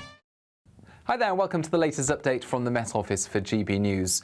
A fine day for most of us, largely cloudy, especially in the north, and there will be some rain out there, particularly for northwest England, western Scotland and Northern Ireland. These drizzly outbreaks of rain, not amounting to much, but making it feel rather unpleasant with a lot of low cloud in these areas as well. Brighter skies for eastern Scotland, parts of northeast England, but the best of the sunshine will be through parts of Wales, the Midlands and the south of England. A very pleasant day here, highs of 11 to 13 Celsius with light winds. Similar temperatures further north, but not feeling nearly as pleasant for northwestern parts because of the brisk breeze, and also because the rain's going to turn heavier and more persistent later on for parts of northern and northwest Scotland. In fact, a narrow but fairly intense band of rain begins to move in during the evening into northwest Scotland. A short-lived spell, but could be quite lively while it lasts. Ahead of that, Northern Ireland, Northern England staying largely cloudy with some low cloud about and some drizzle. Likewise for North Wales. But we keep the clear skies for some time in the south, and under those clear skies, a few mist and fog patches will form overnight. Perhaps a touch of frost, some chilly pockets here and there, but actually the cloud does slowly increase from the north as the night goes on, and that will tend to clear the fog in places and leave temperatures at around the mid-single figures by dawn. Further north, we've got the band of rain sinking south across Scotland, Northern Ireland, and then into Northern England and North Wales for Saturday morning. It's weakening, but it will be cloudy with outbreaks of rain for some time.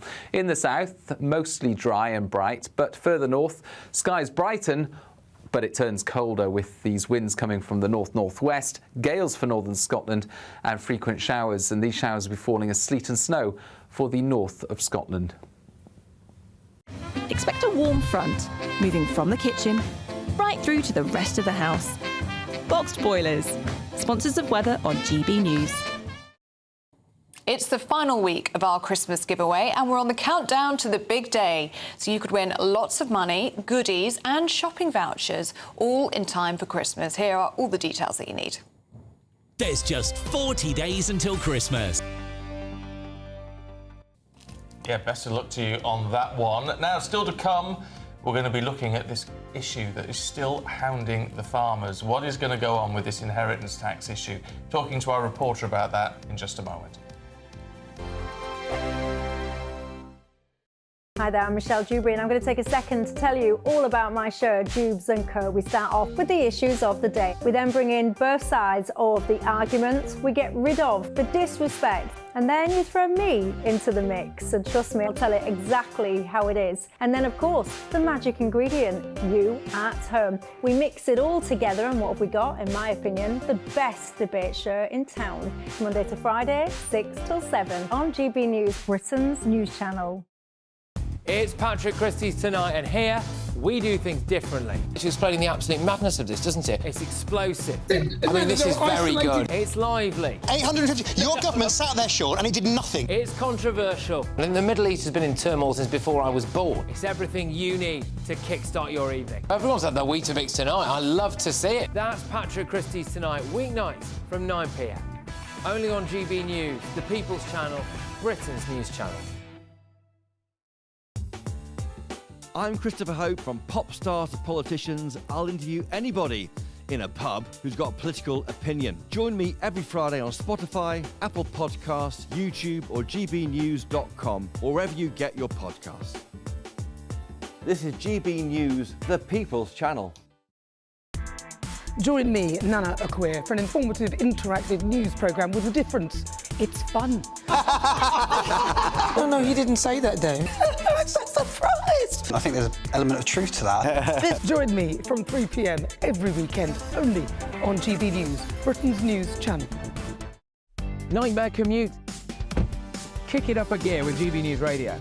You can listen online and on DAB+ and on the GB News app. We're also on TuneIn and the Radio Player apps. From the school run to rush hour, get revved up with GB News Radio. We are the People's Channel, Britain's news channel. Welcome to State of the Nation, daily plunge into the stories shaping our country. I'm Jacob Rees-Mogg, and Monday to Thursday we bring you the insights, the facts, the truth about how our country is being governed. Because what happens in Downing Street matters down your street. Tune in to State of the Nation every Monday to Thursday, 8 to 9 o'clock. Only on GB News, the People's Channel, Britain's news channel. Good Afternoon Britain isn't just about us. The wonderful thing about this programme is it's about everyone watching. It's an interactive programme. Well, there absolutely is something to see here, and we're going to be talking about it more. Whether it's breaking royal news, Will, please bring us up to date, or indeed a particularly punchy speech in the House of Commons. Very, very curious. We bring it to you live, and then we bring you live reaction as well. That's Good Afternoon Britain, weekdays from midday. Only on GB News, the People's Channel, Britain's news channel.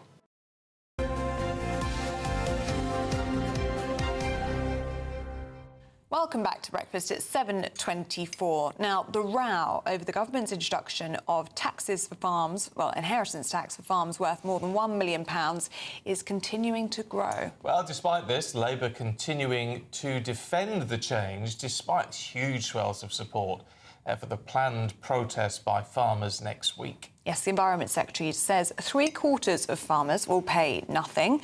But data from DEFRA, that's the Department for Environmental Affairs and Farming, suggests that 66% of farm businesses are over the threshold and will have to pay. Well, let's head to our reporter, Jack Carson, who's in Lancashire. Morning, Jack.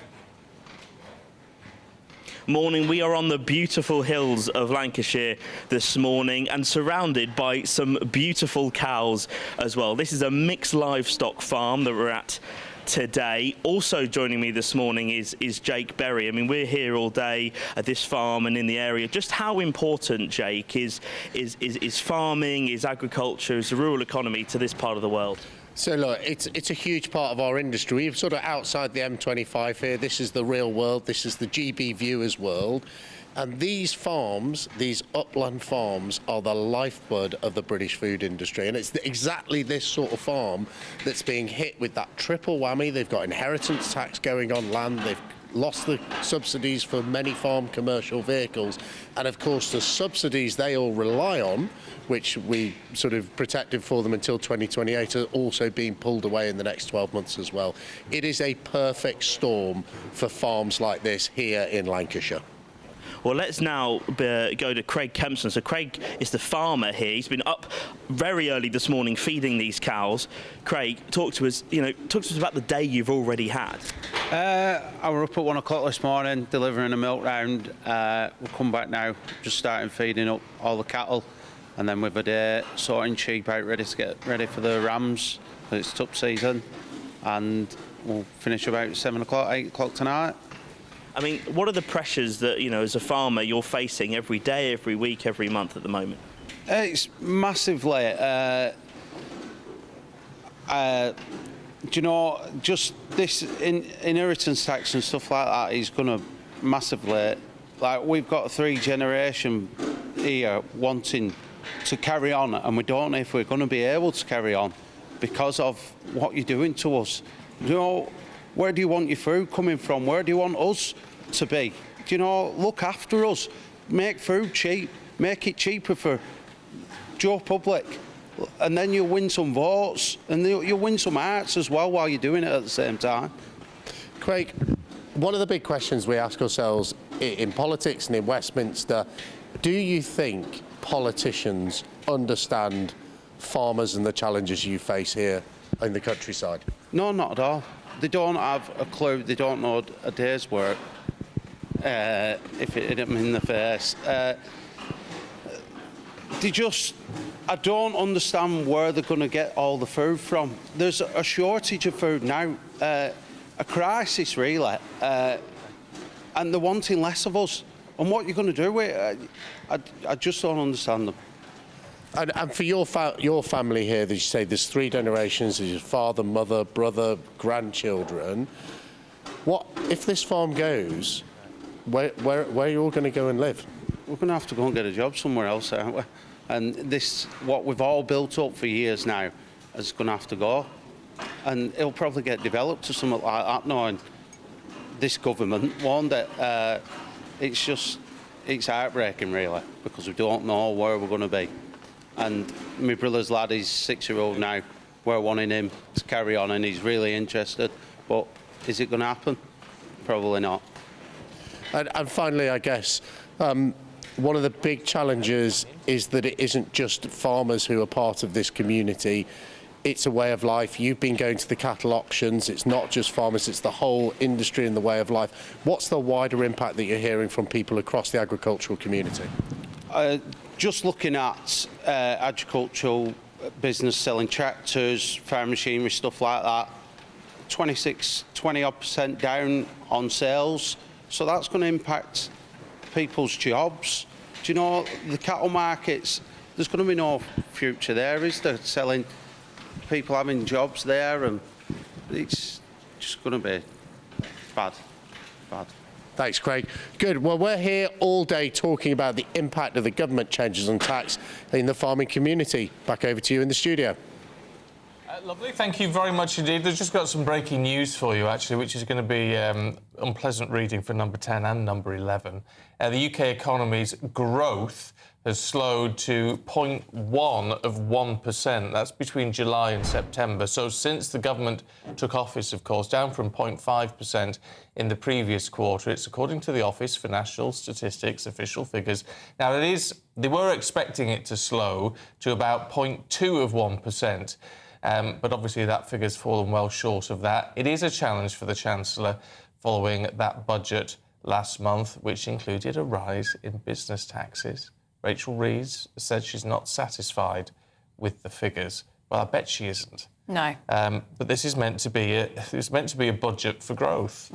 And everyone looked at it at the time and said, how is that going to possibly be achieved? Well, of course, those effects are still to kick in, but nevertheless, it was meant to be a government for growth as well, and they've slowed growth considerably in the first 3 months. And now it looks, based on the Mansion House speech last night, the first that Rachel Reeves has given as Chancellor, that they'll be looking to the city for growth. She's hoping to cut red tape in order to allow the city to grow, saying that the restrictions put in place on the city after 2008, after the financial crash, were restrictive, and now allowing them to grow. So we'll have to see if that work. So I'd get the reaction as well from Mel Stride, who is the Shadow Chancellor. We're going to get his thoughts on those latest GDP figures, those growth figures, and also that Mansion House speech last night as well. That's all to come in the next few minutes. The latest GB News travel. Good morning, I'm Russell Holding. In Perth and Kinross, the A9 is partly blocked northbound by an accident at the Inverolmond roundabout, causing delays. Train services between Selby and Doncaster are diverting via Goole again today, with buses replacing trains between Selby and Doncaster because of an ongoing points problem. The M45 in Northamptonshire is closed westbound off junction 17 of the M1 after a lorry caught fire in the early hours of this morning. There are some cancelled Great Western rail services between Reading and Paddington Station in London because of a faulty rail. Reduced service too on the Heathrow Express. On the M26 in Kent, it's taking nearly half an hour in westbound queues approaching the M25 because of road works. And in Somerset, the A367 has reopened now at Midsummer Norton after a lorry caught fire yesterday afternoon. That's the latest. You can stay up to date throughout the day by visiting our website, gbnews.com. Mark Dolan tonight is your weekend dose of news, debate and entertainment. This sounds like a wild conspiracy theory. Don't miss My Big Opinion. Mark Meets and My Take at 10. Democracy is a funny old thing. And we don't do boring, not on my watch. I just won't have it. Let's go and get another glass of that bubbly. You've earned it. That's Mark Dolan tonight, Saturday and Sunday, 9 to 11, only on GB News, the People's Channel, Britain's news channel. Join me, Camilla Tominey, for a frank and honest discussion with those in power that cuts through the spin and gets to the heart of the issues shaping our nation. You haven't confirmed that you want to stand as leader, but you haven't ruled it out either. This report basically says that he's not fit to stand trial. Is he indecisive? Incompetent? I deliver the dose of reality Westminster needs. That's the Camilla Tominey Show at 9:30 every Sunday on GB News, the People's Channel, Britain's news channel. Hi there, I'm Michelle Dewberry and I'm going to take a second to tell you all about my show, Jubes & Co. We start off with the issues of the day. We then bring in both sides of the arguments. We get rid of the disrespect. And then you throw me into the mix. And trust me, I'll tell it exactly how it is. And then, of course, the magic ingredient, you at home. We mix it all together and what have we got, in my opinion, the best debate show in town. Monday to Friday, 6 till 7 on GB News, Britain's news channel.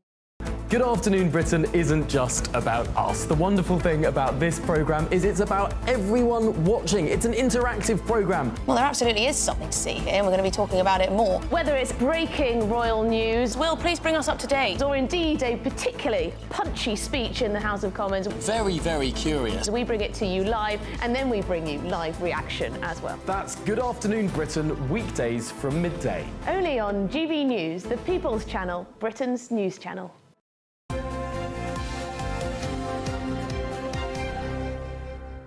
7:34, time for the sport with Paul Coyte. Lee Carsley, what an amazing, fabulous man. He's wonderful, isn't he? Fantastic. Great. Honestly, this kid's got a future in the business. Lee Carsley, who's the interim manager then for England. His last two games, played Greece last night, they won 3-0.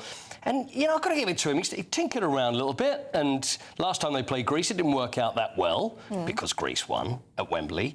But it went very well yesterday. Won 3-0. They played I'm going to say very well again, but they did. And Harry Kane was left on the bench. He came on after 60 minutes and scored after 7.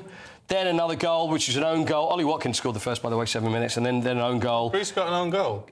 Yes. Oh, and then what's the green bit? Is that someone waving one of those little pins? Yeah.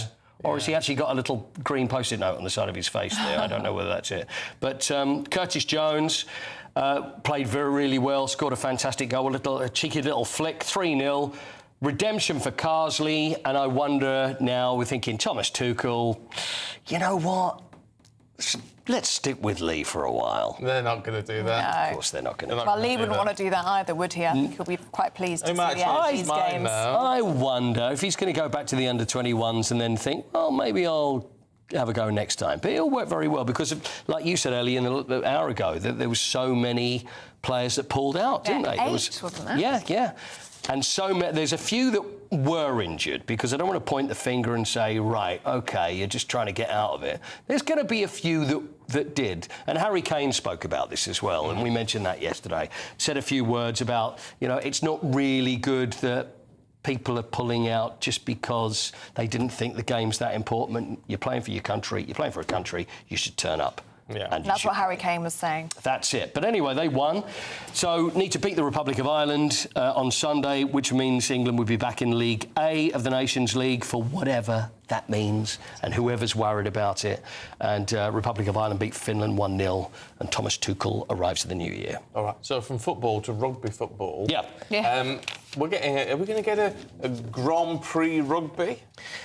Well, rugby has had has a few problems recently with like Wasps and Worcester, for example, that have gone under as clubs, and it's just trying to reinvigorate the game and give it more razzmatazz. I mean, all this goes back to Kerry Packer with back in Australia in the 1970s, when he said, we're going to revolutionise cricket, and there's going to be fireworks, it's all going to be exciting. Everybody's doing it. They've done it with the 100 here, and also with F1. It's just trying to make it more exciting. So whether it's going to work, they're saying about a new global franchise competition. It's got financial backing. A lot of it's come from America, because Americans are quite interested in rugby. Really? But they are. I mean, you meet people. It's more popular than it's ever been, but certainly not to where it's going to be this amazing global sport. Well, especially in America, it's global, but especially in the States. It's had more razzmatazz. They're talking about men's and women's teams. 20 leading names apparently have been signed up. But if you're a rugby player and someone's waving millions in front of you, you're going to go, well, yeah, I'll have some of that. Why not? I'm up for that. But whether it's going to work, they want to modernise the sport, but whether it actually is going to work and bring new audiences, as they're doing with every other sport apart from football, remains to be seen. So we'll see. Should we talk about Rory McIlroy? Yep. He says he's going to pay to play. He said he would. Or he would. Yeah. In theory. It's because the Americans... This is the Ryder Cup. So the Ryder Cup's not till next September. But the Americans...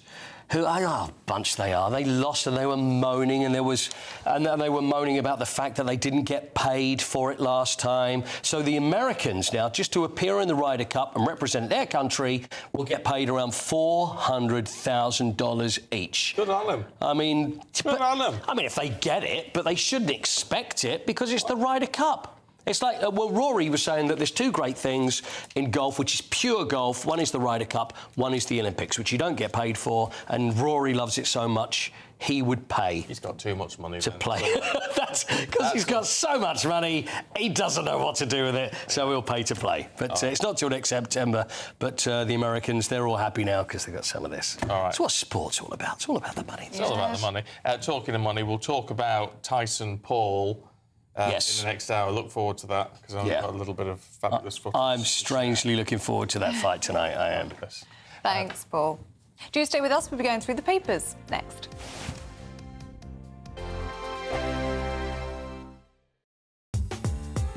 I'm Christopher Hope. From pop stars to politicians, I'll interview anybody in a pub who's got a political opinion. Join me every Friday on Spotify, Apple Podcasts, YouTube or gbnews.com, or wherever you get your podcasts. This is GB News, the People's Channel. This is GB News, Britain's news channel. Recruiters are warning that if you're not tech savvy, you could be missing out with your CV failing to make it through an AI-powered sifting process. So we've gone from sort of computer says no HR people ticking boxes to AI, right? Is that right? Yes, well, this applies once you're in the job as well, as a recent report revealed that employees expect AI will manage an average of a third of their tasks within the next 12 months. Well, joining us now to discuss this is Cosmo Curry, founder of Van Kuysen, a leading company in technology recruitment. Morning, Cosmo. Morning. Good morning. Well, thank you for joining us. It's very interesting, isn't it? Because AI is, of course, on the rise, and now in the workplace and in universities and things. Another article came to mind. There was a student recently, I think it was in the news just the other day, that got in trouble for using AI. So there's, for exam purposes and essays. So there's lots of different ways that it can be a good thing and a bad thing. But you're, of course, here to talk about the ways in which AI is a good thing within the workplace. Absolutely. I mean, AI is here to stay, for sure. And we're seeing this rise of people using it in such a clever format. And the other side of it is also we're seeing people who are using it and during the process of that, they are losing their character. We're losing the actual insight into the individual behind that. And so we've kind of got this kind of mix. And I think AI is phenomenal when you're looking at it from a point of view of optimization, point of view of speed, getting results. But I think we have to remember that the fundamental of recruitment is people. And we cannot substitute the people, the personal aspect, by replacing that with AI. GB News, the People's Channel. Join me, Nana Akwe, for an informative, interactive news programme with a difference. It's fun. No, he didn't say that, Dave. I'm so surprised. I think there's an element of truth to that. Join me from 3 p.m. every weekend, only on GB News, Britain's news channel. We're proud to be GB News, the People's Channel. And as you know, we always love to hear your views. Now, there's a new way of getting in touch with us at gbnews.com/yoursay. By commenting, you can be part of a live conversation and join our GB News community. You can even talk to me, Bev Turner, or any of the members of the GB News family.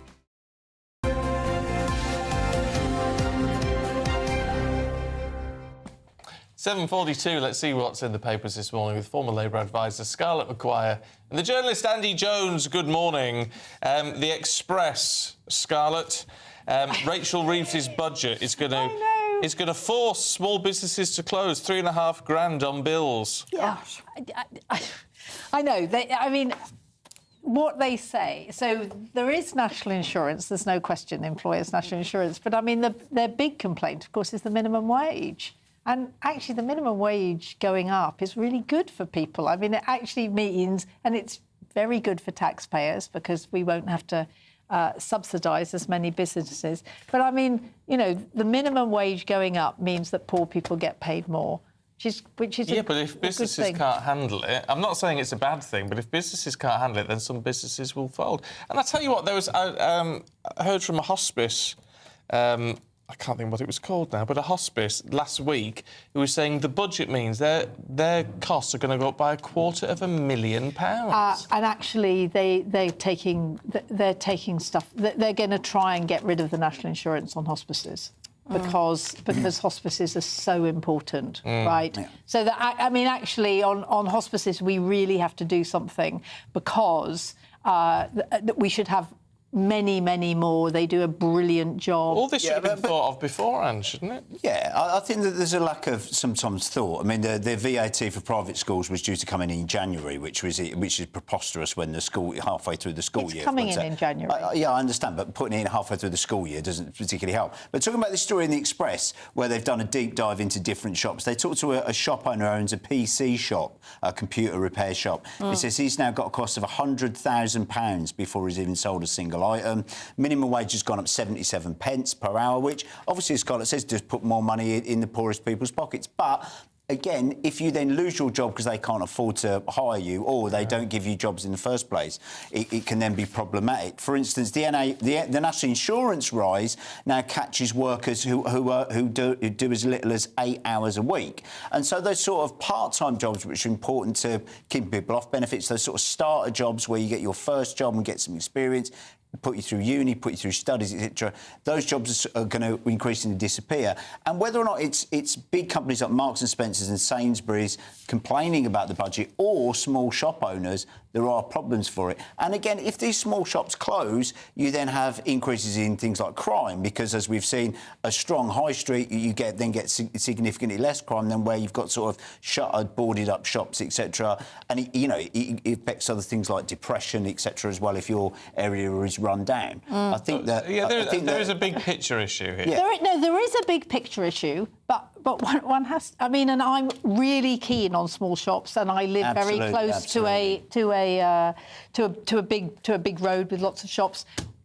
But the boarding up started long before. Oh yeah, right? no, that's I not mean, Labour, this has been a real problem, and in fact, I've been on GB News talking about the problem of high streets and boarded up shops, and also, I mean, how many are now charity shops? Yeah, bookies, vape shops, off licences. Yeah, bookies. But so yes, but actually we have to see what it happens. I mean, one has to say that the Express has, will not write one nice thing about the budget. No, right? I absolutely understand that. But my point is, yes, the death of the high street is significantly more than one government, right? It's online, it's lots of things. But Labour need to, there needs to be a bit more forethought into carefully managing and speaking to some of these sort of small shop owners who say they haven't really been spoken to. These large groups who look after the and they've actually one of the small things shops. They do need to do, which is going to take time, is to look at business rates. Yeah. Because at the moment, if you're a small shop, you pay business rates, and if you're Amazon, you don't, because you're online. And actually, that has to change. But far too much of this budget, I feel, was done on a whiteboard in Westminster, and there wasn't enough reaching out or discussion. Yeah. I mean, Andy, the fallout from the budget also being impacted by universities here. National insurance contributions by employers having an impact on 3/4 of universities. Yeah, so almost 3/4 of universities are on course to be in deficit in the next academic year. This is a report from Ofsted. Despite a rise in tuition fees have gone up for what students are paying, but that's immediately swallowed by the changes in the budget. And a huge number of these universities are now going to be in trouble. There has been quite a lot of discussion for quite some time about universities going to the wall, universities closing down, a lot of students being more tactical about going on courses where they think they're going to get a wage and a salary at the end of it rather than, just a nice experience. I think that a lot of these universities who maybe cheered in this Labour government are now slightly annoyed about the changes in the budget that they now face. But it's a long-term problem. So what's happened is tuition fees have gone up this year and only this year, because what they want to do is they want to review the universities. I mean, this thing about universities going broke has been going on again for years, and actually we've got to deal with it. And what's interesting is that this government is very, very keen on the small universities, because the small universities take local people, and if you start closing them, basically what you're doing is you're saying universities for middle-class kids who can leave home. And so actually the review will go on, and it'll be interesting and it will be a mixture of putting money into universities, working out how to pay back bigger maintenance grants and everything, but that we have to see, and that will come up soon. Yeah, a lot of these universities who are howling with dismay, it'd be interesting to see if their Vice-Chancellor pay goes down. A lot of these chancellorship, just don't. 350,000 400,000 a year for not even, without being unkind, not even very good universities, purely because they get lots and lots of students. Well, not even very good Vice-Chancellors. Quite, but will their salaries go down now? They're getting less students. Now there's less money. Well, I feel like if it's these Vice-Chancellors say, "Oh, my pay is performance related." Yeah, their pay doesn't seem to go down when they're absolutely stinking the place out. No, I mean, I think we all need different jobs, frankly, aren't we? Brilliant. All power to their elbow. Right, look, we're going to leave it there just for the time being. We're going to take a slightly early break because we're hoping to be joined by the Shadow Chancellor in a couple of minutes. But first, let's have a look at the weather.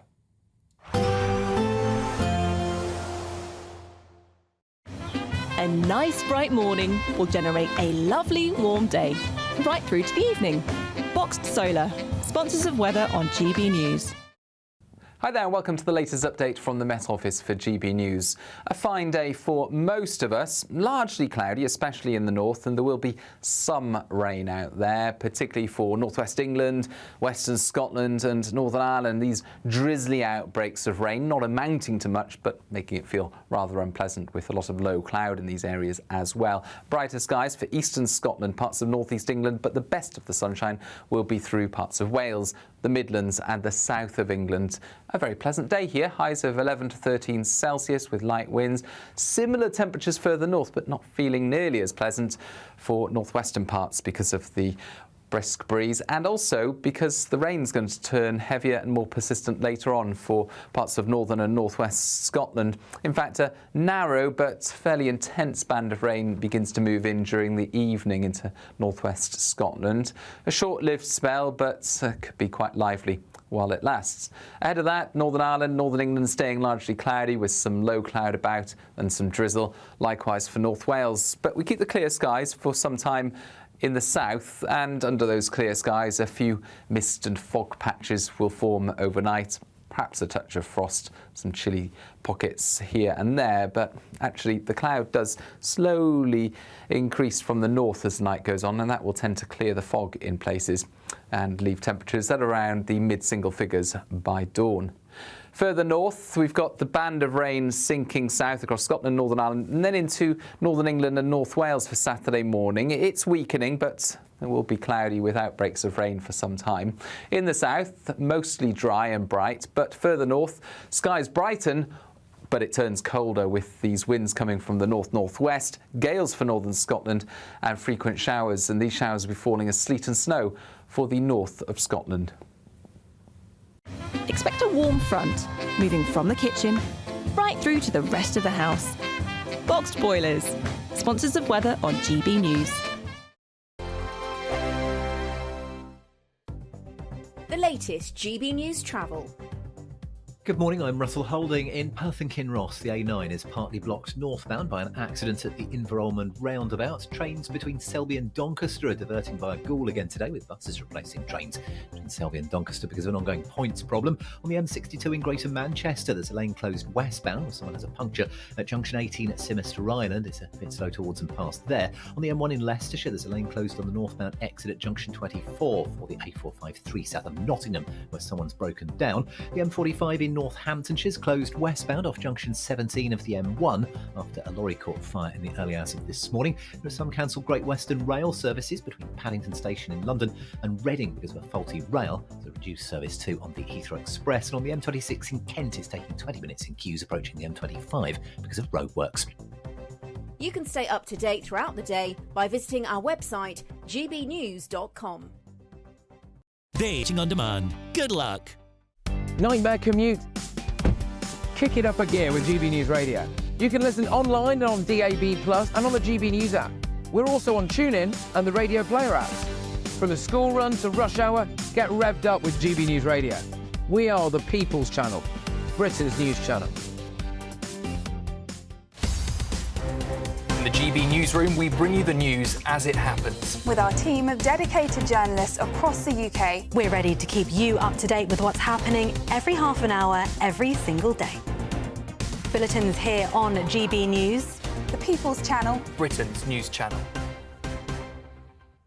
If you want your news to be straight talking... This is a nightmare for the Conservatives again. Down to earth. It's not just Nottingham where this is happening, is it? And most importantly, honest. Hard-working, middle-class taxpayers, they'll get their book thrown at them. Then catch me, Martin Daubney, Monday to Friday, 3 till 6 p.m. on GB News, Britain's news channel.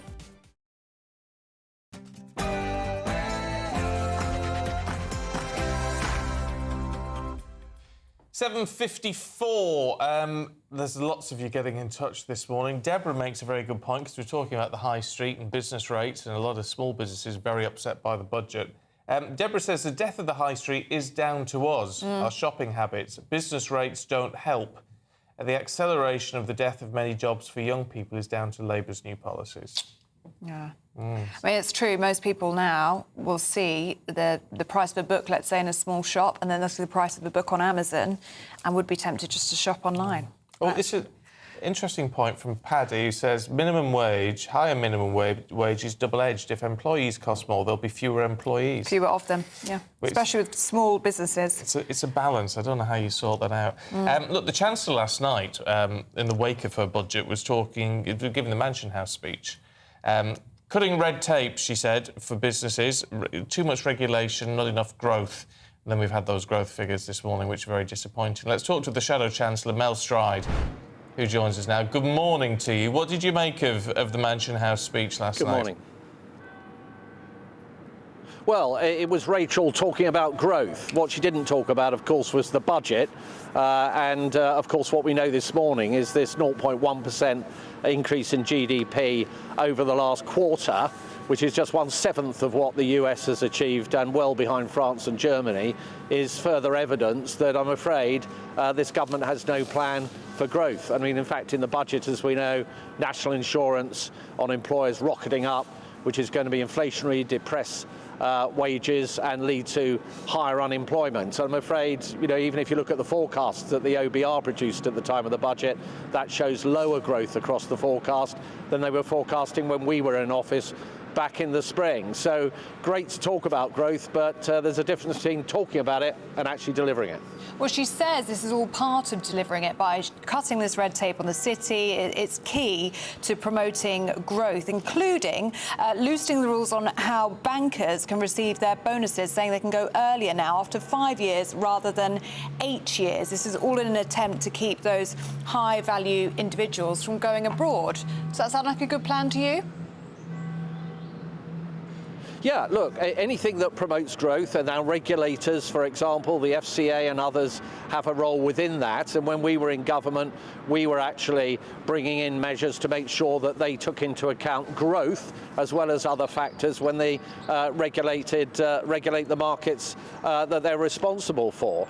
But we can't get away, as I say, from the basic fact here that the main thing that's going on is the future picture for our economy that Rachel Reeves set out in the budget, and that is about higher taxation. It's about a huge borrowing splurge in the next couple of years, which is going to raise inflation over every year of the forecast, lead to higher interest rates, higher mortgages, and I'm afraid be a brake on the very growth that the government says it's committed to. And you're seeing that in some of these early figures, I'm afraid. Can I ask you about this whole free speech issue? How concerned are you personally about what is happening with free speech in the wake of what we've seen with Alison Pearson?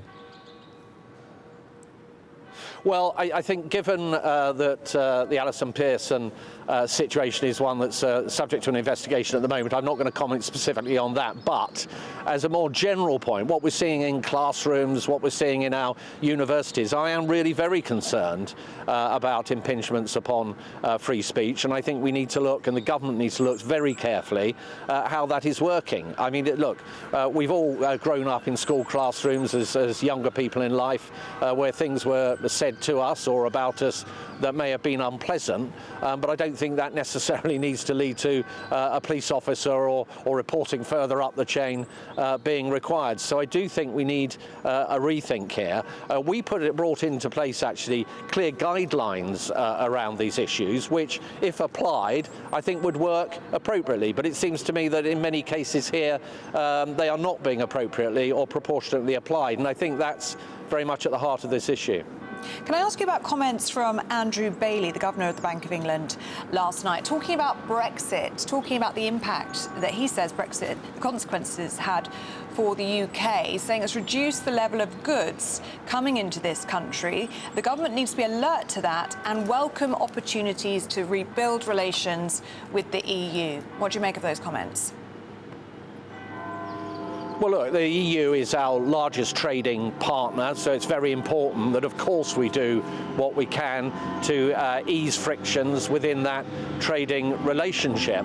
What we, of course, must not be doing is, in any sense, beginning to attempt to unpick the decision that the British people made in 2016 to leave the European Union, and that relates, I think, to membership of both the single market and the customs union.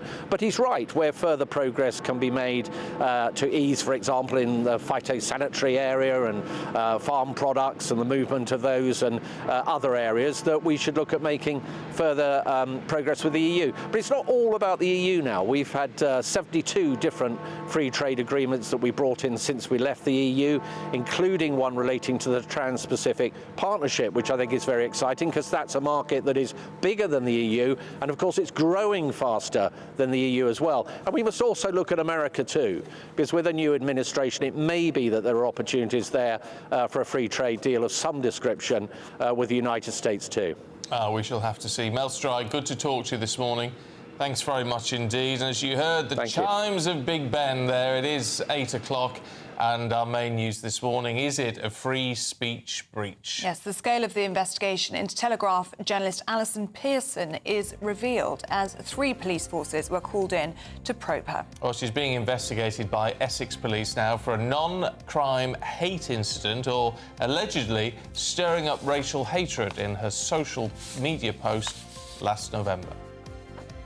Farmers across the country are gearing up to protest against the government's inheritance tax raid on the agricultural sector.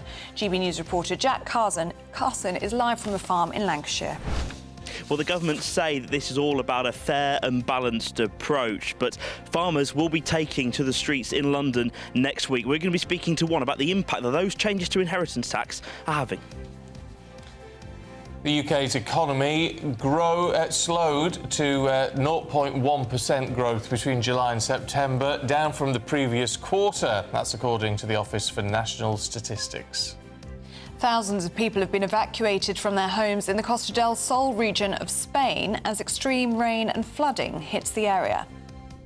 And in showbiz news, one of the most anticipated movies of the year, Gladiators 2, hits cinemas today. It's 24 years since Russell Crowe first brought the character to life. But are we going to have another Barbenheimer incident? Because it also coincides with the release of Wicked. And in sport, well, the biggest gladiatorial fight is tonight, actually, and that's in Texas between a 58-year-old and a 31-year-old. More about that shortly. And also in football, forget Tuchel and, you know, why don't we keep Lee Carsley as England cruise past Greece in Athens.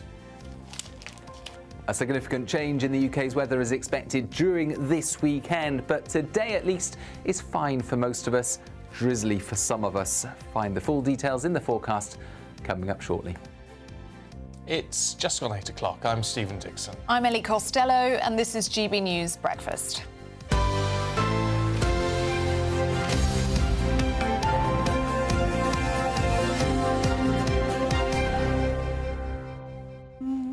Are you a movie-goer, Paul? I'm a movie fan. I'm probably less a movie goer now than I was. I'm a bit of a movie buff, but that's probably going back to the old days. Yeah. Oh, all right. The black and whites, silver screen. All of those, 60s, 70s, 80s, and then, yeah. I don't know if people go to the cinema the way they used to. Do you go to the cinema? We did go a couple of months ago, and it was packed. I can't remember what we went to see now, but it was absolutely packed. Probably Oppenheimer or something. No. It was like literally a couple of months ago. I can't think what it was now. I haven't been to the cinema in ages, and I used to go all the time as a child. The comfy ones are great, though, aren't they, now? And you can sort of lay down, but the danger is that I'll just fall asleep, which is not good. Yeah. I mean, when I took the kids to see a lot of Disney movies and a lot of that sort of stuff, I would just sleep through the whole thing. Yeah. And then wake up and I go, well, hold on, what happened there? What a waste of a ticket. I know it is a waste of a ticket. Well, actually, the kids enjoyed it. Yeah, exactly. You got rest. Yeah. But that's true. But it used to be where you'd get a film before, wouldn't you? Do you remember that? You probably don't even remember that. Oh, the little film. Yeah. Children's Film Foundation, stuff like that. You get the film, so you get like 2 films in one. I don't think anybody's got the patience. Well, that is good value. And then you had the intermission. Yes.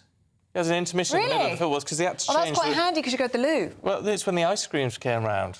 Ice creams came round? Yeah, and little trays. Is this like in a theatre? That's what it was. Yeah. This is great. But there's films like classics now. If you actually get them, whether you...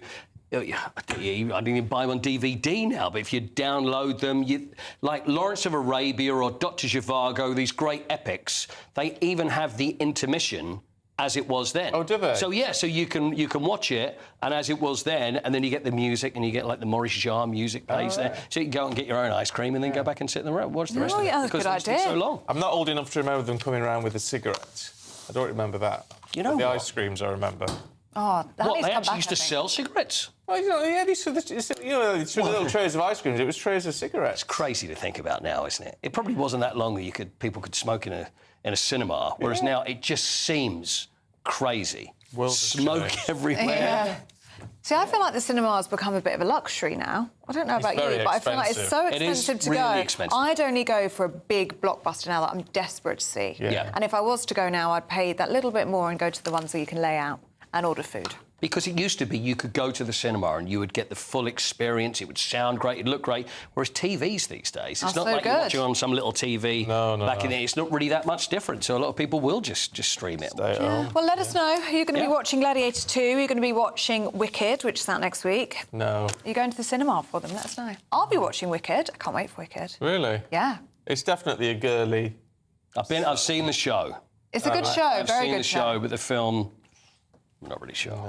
No, it doesn't. I'm excited. Gladiator, though, but I say I'll have to watch the first one.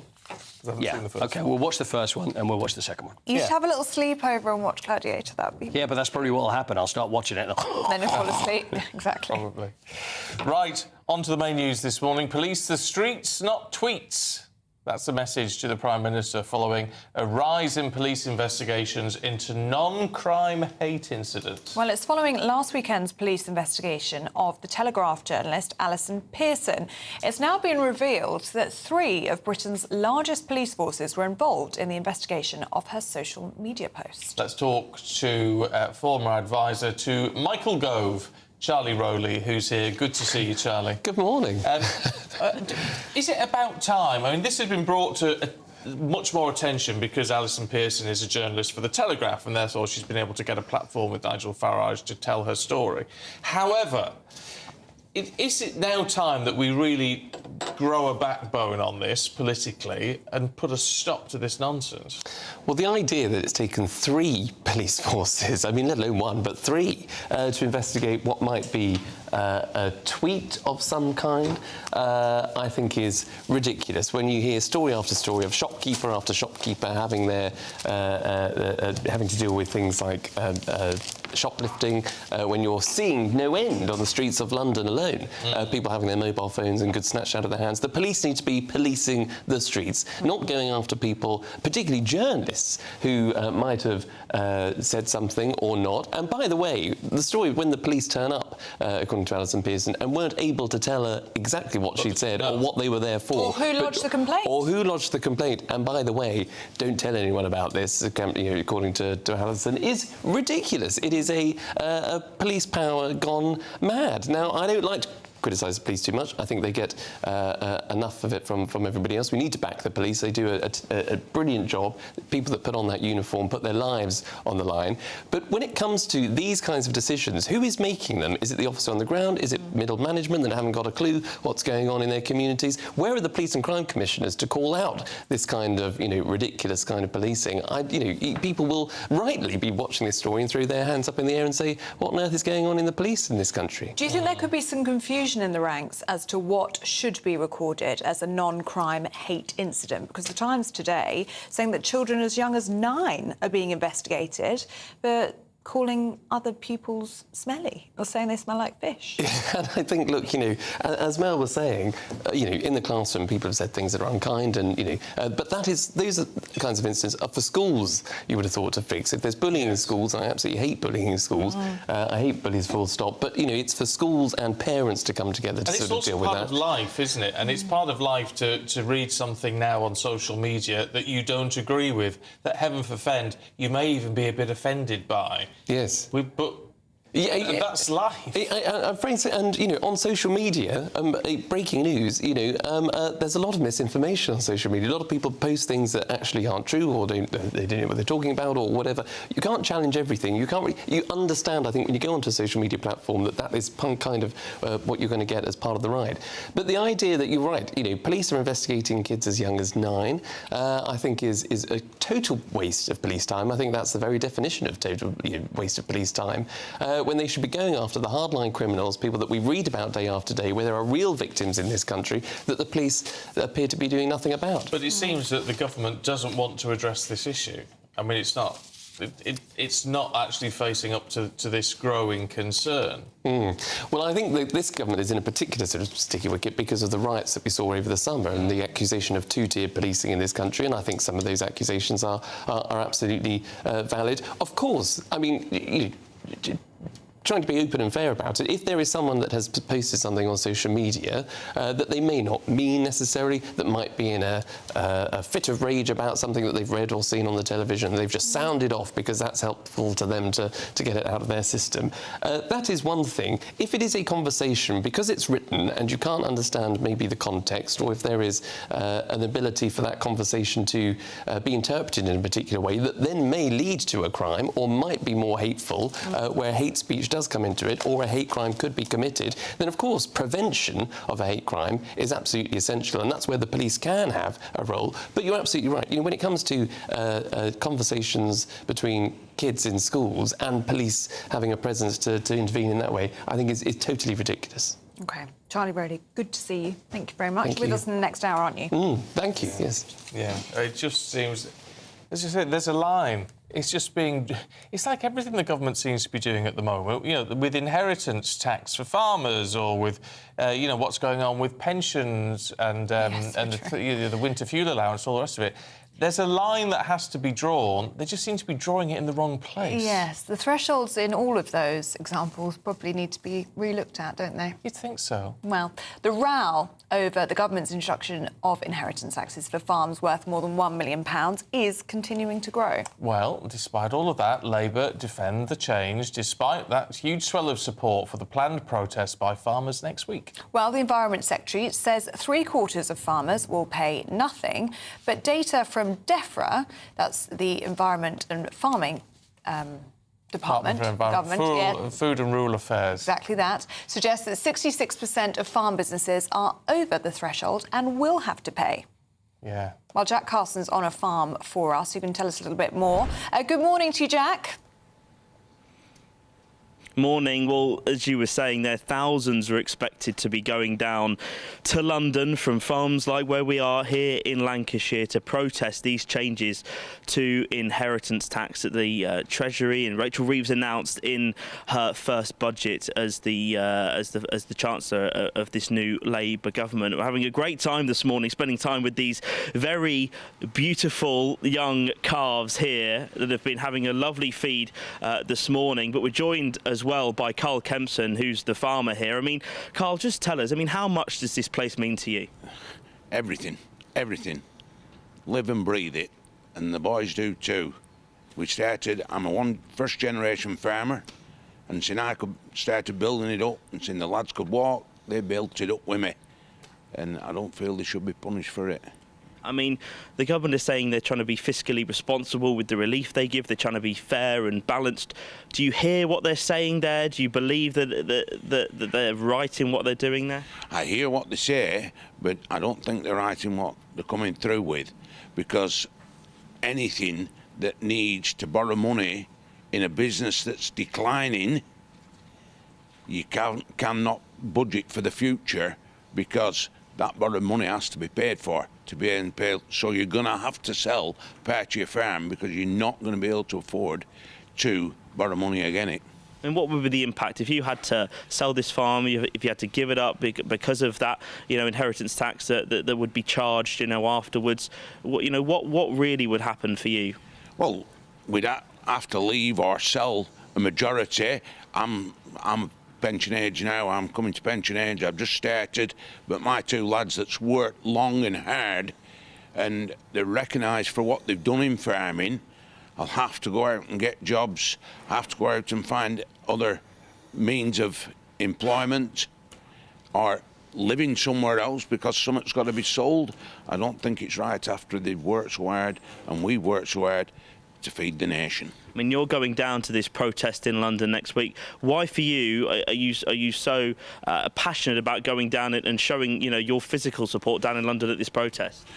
The support has to come throughout the nation, and me as a Rosendale farmer, which is born and bred right here, and we need to go down and show our support, because it's farming feeds all the country, whether it be in livestock like we do, arable in another part of the country.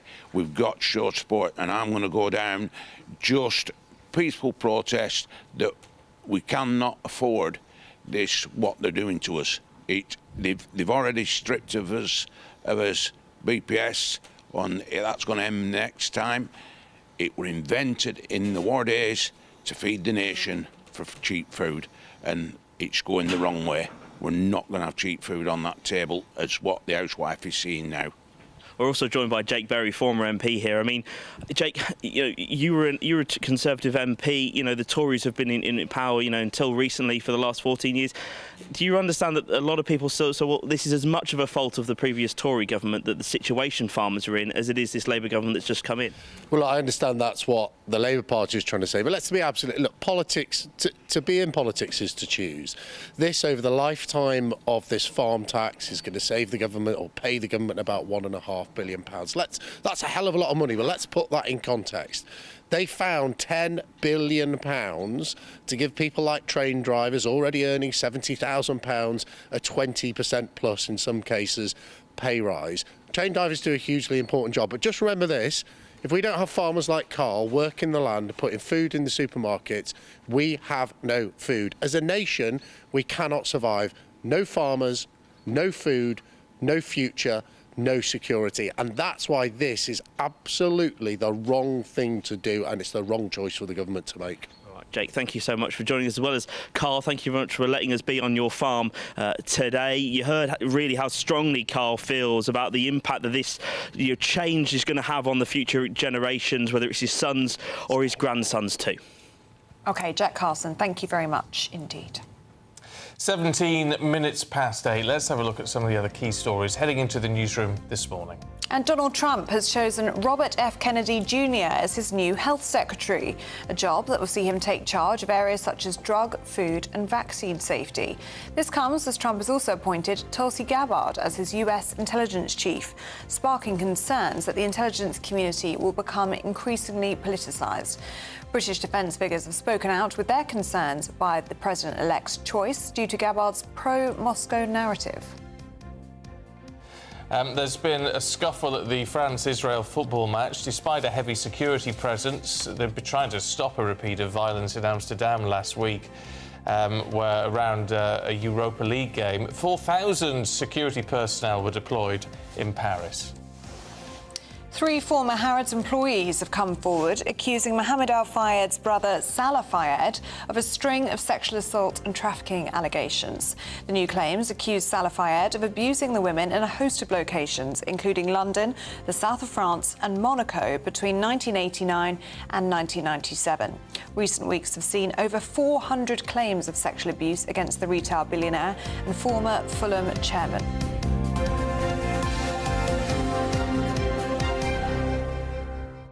Right, let's have a look at the weather for you today with Aidan.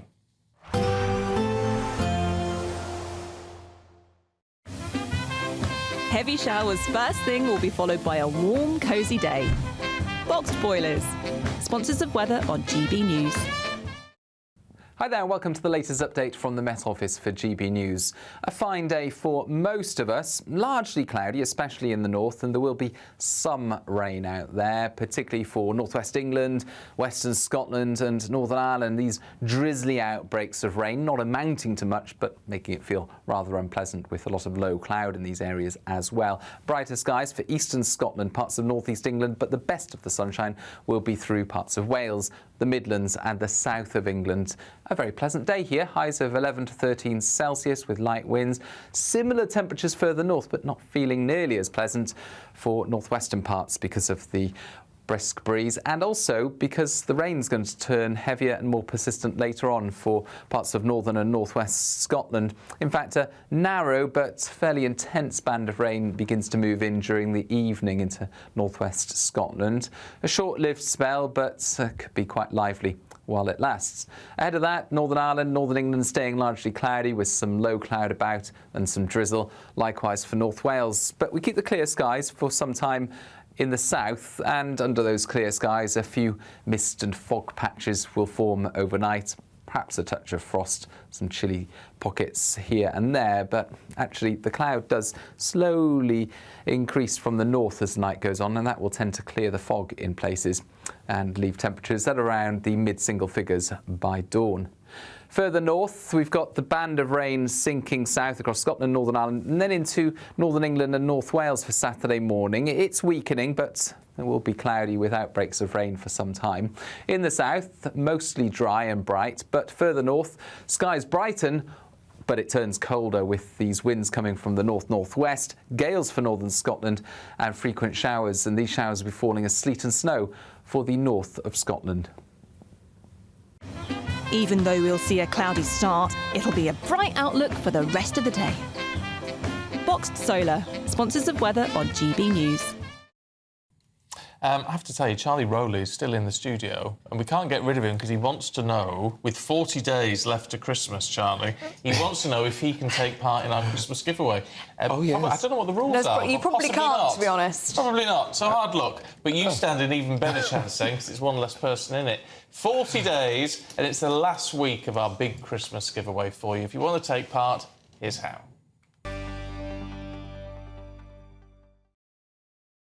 Do stay with us. We He's can't get still rid of here. him. No, he's still here, chatting away to us. Gossiping away, you wouldn't believe. About films. Yes, about films. Are you seeing Wicked or are you seeing Gladiator 2?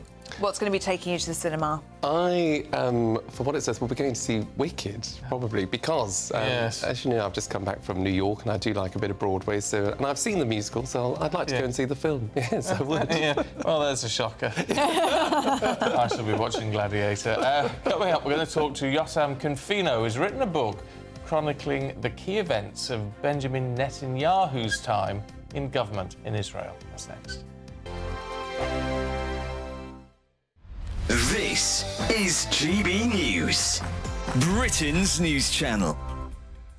Well, her name is synonymous with fashion. Karen Millen, the high street designer whose dresses have been worn by some of the world's most famous women, including the Princess of Wales.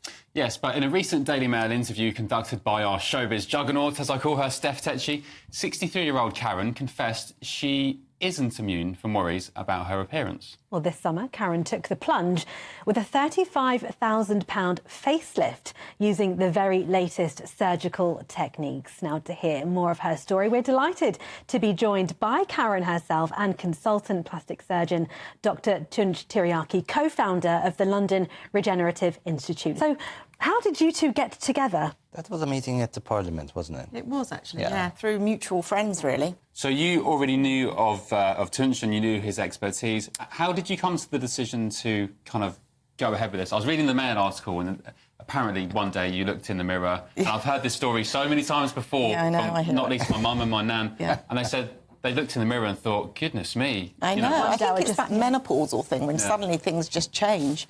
And, yeah, for me, it was coming out of lockdown almost, where I was probably on the back end of menopause, and I just, like, suddenly looked in the mirror and it was like, oh, my God, what's happened to me? Because I guess you still, I mean, for me, I'm 35, I still feel like a 20-year-old or even an 18-year-old. Does that change as you get into sort of your... Unfortunately not, right?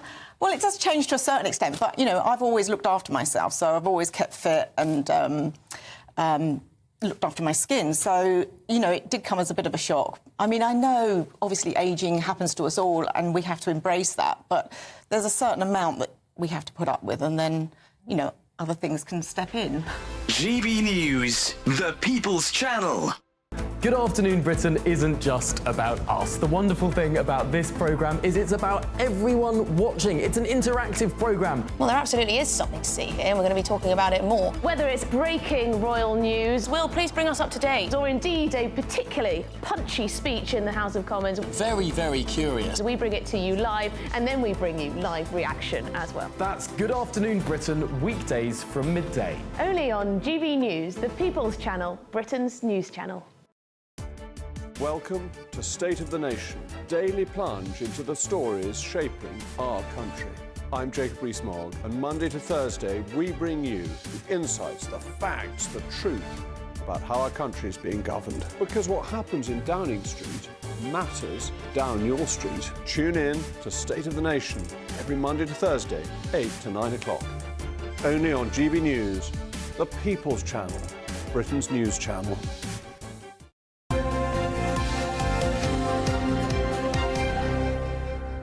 Now, this is very exciting, isn't it? Because we have a very familiar face We with do. us in the studio right now. You may recognise him from all of our coverage on the Middle East and, of course, the conflict in Gaza. Yes, Yotam Confino, who I don't recognise outside of a little box. It was very nice to have you in the studio. He's written a book chronicling the events of Bibi Netanyahu's time in government as he becomes the country's longest-serving Prime Minister. Well, it's so good to see you in the studio. Really good to have you with us. And you've written a book. I have. How's that experience been for you, kind of putting everything down on paper? Riveting. I started writing the book immediately after Netanyahu won the election, exactly 2 years ago. Wow. Because I looked at his cabinet. I thought this is going to be a wild ride. And it absolutely did turn into a very wild ride. So I was writing it in the middle of one of the biggest crises in Israel's history, if you remember the judicial reforms, which seems like forever ago now, but that actually tore the country apart. It was meant to basically weaken the Supreme Court, all of these judicial reforms, mass demonstrations, huge uproar inside Israel. So I wrote the book while that was happening, and the minute I finished it, a couple of weeks later, October the 7th happened. And that changed a lot of things. I had to wait a bit, see what was happening, but it only made it more interesting and relevant, I think. Yeah, certainly more relevant. I'm intrigued, and partly because of the language, because it's interesting, particularly as we interpret it over here. The book is called Netanyahu's Israel, Rise of the Far Right. Yeah. So what do you mean by far right? It's a different kind of far right than you have here. The far right in Israel are mainly religious, nationalistic, of course, but they're pushing a very extreme agenda, and they still are. Basically, they want to get the Palestinians out of the West Bank, out of Gaza. They want one big, greater Israel. They want Judaism to play a larger role in society, and they're just extremely conservative. They're very homophobic, they're very racist, and unfortunately, they have come to power, I would say unfortunately, because they are very extreme and they're doing tremendous damage to Israel. And the reason why they are in power now is because Netanyahu has alienated so many politicians over the years, so he's left with certain politicians. That is the ultra-Orthodox people and the far-right nationalist religious people. But even the cabinet is changing, isn't it? I mean, the former Defence Minister, Yoav Gallant, was dismissed, and no love lost between those two. I mean, what direction is Netanyahu going in now? So this is a good example of how Netanyahu operates. The minute there's somebody who opposes him, the minute there's somebody in his government who's got a bit of guts to oppose him or stand up to him, he gets rid of him. And he's done that over and over and over. So he wants loyal people. He's a bit like Trump. He wants as many loyal people as possible inside his cabinet. The next guy, Yisrael Katz, who's now the defense minister, is very hawkish, but he's got no military experience, unlike Yoav Gallant, who's got 40 years in the IDF experience. So this is just a signal from Netanyahu that anyone who tries to cross him, he will get rid of him. And we're heading in a more hawkish direction. Which is interesting when we look at the situation as it currently stands now. I mean, the fact you said getting rid of or taking back Gaza and the West Bank, which obviously would upset the international community tremendously. I mean, from our perspective over here, it's been incredibly difficult looking at what's happened since October the 7th, because obviously this horrific attack on Israel, you can understand the anger, the frustration, the wanting to get back, but then it's has it been a proportionate response argument comes up, even for those people who essentially back Israel in all of this. And with him, if he's that far to the right, has he taken it too far? So Netanyahu is not, by definition, far right. He's got no ideology anymore, I believe. He's driven by power. If tomorrow the Arab parties in Israel and the centrist parties, they told him, you know what, we want to sit with you, we want to form a government, he would do it. He used to be driven by the ideology. He's not anymore. So I don't think it's necessarily him. I don't think he wants to annex the West Bank. Netanyahu is very smart. He knows the implications and the consequences of, for example, annexing the West Bank, which some of his cabinet ministers want to do. He knows that will alienate some of Israel's allies. It will anger even, I'm not sure about Donald Trump, but in the long run, the United States will not accept that, I think. So I think that he's just caught between a rock and a hard place, and he's now left with these people who are, he's at the mercy of their will, really. What would a second Trump presidency mean for Israel, do you think? I think Donald Trump is going to end the war in Gaza, end the war in Lebanon, and he's got a lot of leverage over Netanyahu. Netanyahu respects him more than he respected Biden. He's more afraid of him because he's more unpredictable. So I believe that Netanyahu is already preparing now to end the war in Lebanon. That's what we're hearing. And to possibly also end the war in Gaza somehow, to basically give Trump some sort of a gift because he knows that's the way to deal with Trump. If you give something, you get something in return. And the return is normalization with Saudi Arabia. That's what Donald Trump wants. That's definitely what Netanyahu wants. That would be the legacy. So that's the Abraham Accords. That's the Abraham Accords. That's what they were already preparing for. Before October the 7th, they were very close to normalizing ties with Saudi Arabia, so that's going to be a push. I think also, just one last note, I think that Netanyahu will try to convince Trump to bomb Iran's nuclear sites. Right. Oh. What a note to finish on, because we're out of time. Yossa, we're going to be talking to you a lot more in the coming months, I know. Thank you very much indeed. My Good pleasure. to see you. Thank you.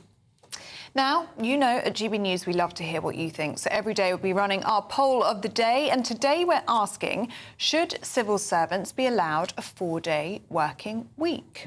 They're pushing for it, aren't they? The government seems to be saying no at the moment to that one. We'll bring the results throughout the day. Final results in Martin's show later. And as always, for all the latest polls, news and how to vote, you just go to gbnews.com/poll. Right, still to come. We're going to get the latest on Jake Paul and Mike Tyson. It was a weigh-in last night, and it was tense. Paul Coyte's got all the details in a minute.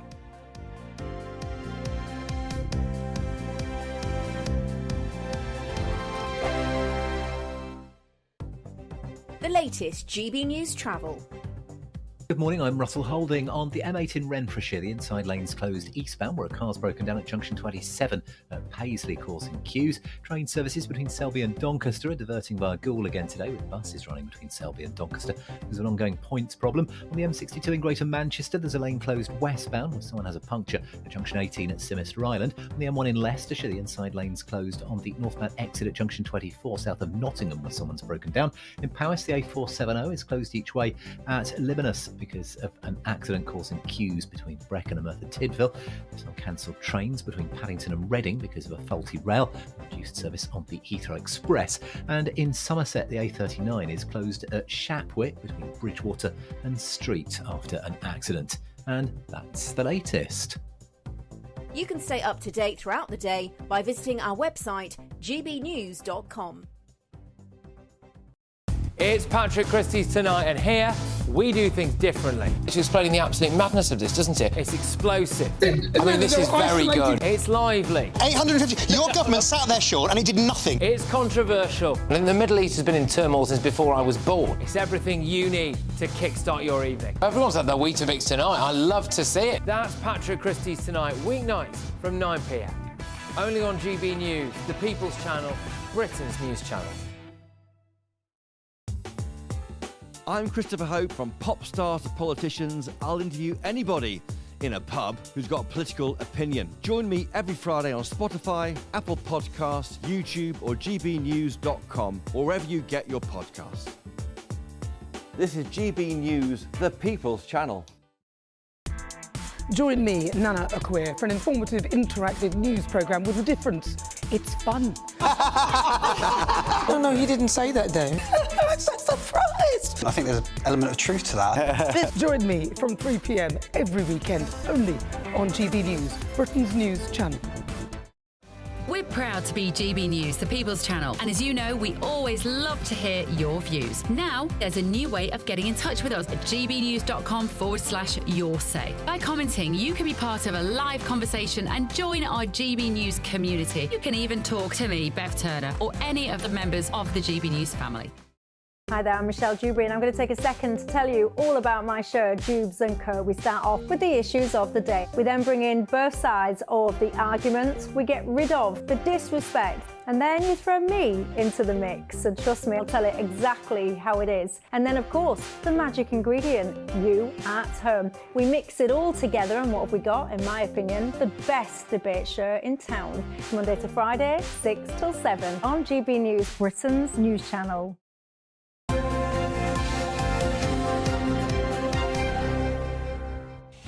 8:36. Good morning, Paul Coyte's got the sport, and I know I'm going to throw it around a little bit, Paul.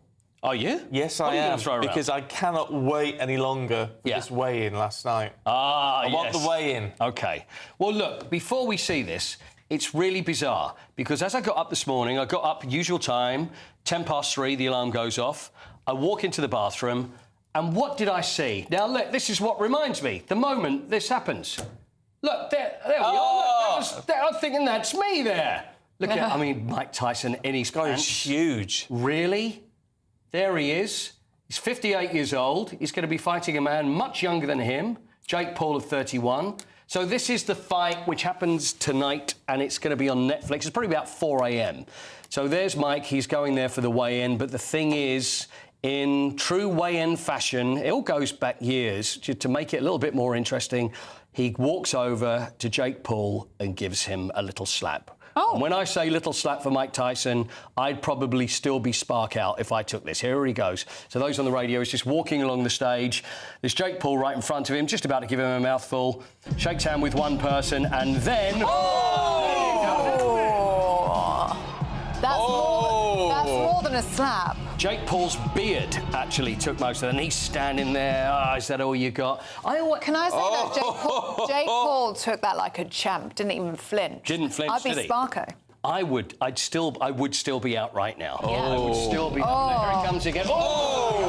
But the thing is, though, is that Mike Tyson, you just don't know with him. I don't believe that this is all just for show, because then he was up there and the arms started going. I wonder how it's going to be really interesting. He's toast. Jake Paul is toast tonight. Do you think so? You've got if you're listening on the radio, you've got to download the GB News app and have a look back at this, because that's proper. And it worries me, because I get more and more excited when I see this, and I think this is not a proper fight. This is not real boxing. Yeah, but you want to watch it, don't you? It's got me too. Yeah. And See, I think I'm intrigued by everybody. this, because I actually think Jake Paul is thumping his chest and he's like, come on. Makes me think there could be more of a fight in your hands than you think. But, you know, that's the thing about boxing. It really brings something out of you. And I've already heard Stephen talking about it today, going, go on, I'll smack. But it does. You really get into it. It's basic animal instinct. It is the goodie and the baddie. It's just who you think is the goodie and who you think the baddie is. Who is the goodie and the baddie? I don't really know. Tyson's the baddie, but somehow he's always been. Sometimes you want the baddie to win. Yeah, but is he the baddie? I don't know. I just don't know. I don't know if he is in this one. But I'm with you. I would like to see Mike Tyson. It's almost like, who do you think you are playing this game, mister? Yes. And then I'll teach him a lesson. Yes. So the 58-year-old, and also the fact he's 58. Yeah. It'd be really interesting. But what I don't want it to be, and it does worry me that, and with a lot of these fights, that possibly it's all been worked out beforehand. Oh, no, I don't believe Tyson would do that. I don't think so either. I think Tyson's going to go for it. So. Well, I mean, if that's anything to go by. Because he did smack him, didn't he? That's a proper smack. Really it wasn't a tap, was it? It wasn't just a fake push. No. Just a little bit of argy-bargy. He actually did smack him. Yeah. Wow. So anyway, it's tonight. It's about 4 a.m. It's on Netflix if you want to stay up and watch it. So is that free then? You know what? If you're a Netflix subscriber, you just get to watch it. I've looked into this and I'm finding it very difficult to find. I guess it's just if you subscribe. I can't imagine that there's going to be another fee, but then again, with boxing, they all do seem to make a lot of money with these. So even subscribe, like whether you have the Zone or whether you have Sky Sports, still for these sorts of fights, then there's a charge on top of that. But it's the first thing Netflix have ever done, so therefore there's probably a good chance that they're going to say subscribe, and then in future, then you have to pay your extra money on top of that. Pay-per-view on it, yeah. Should we talk about F1?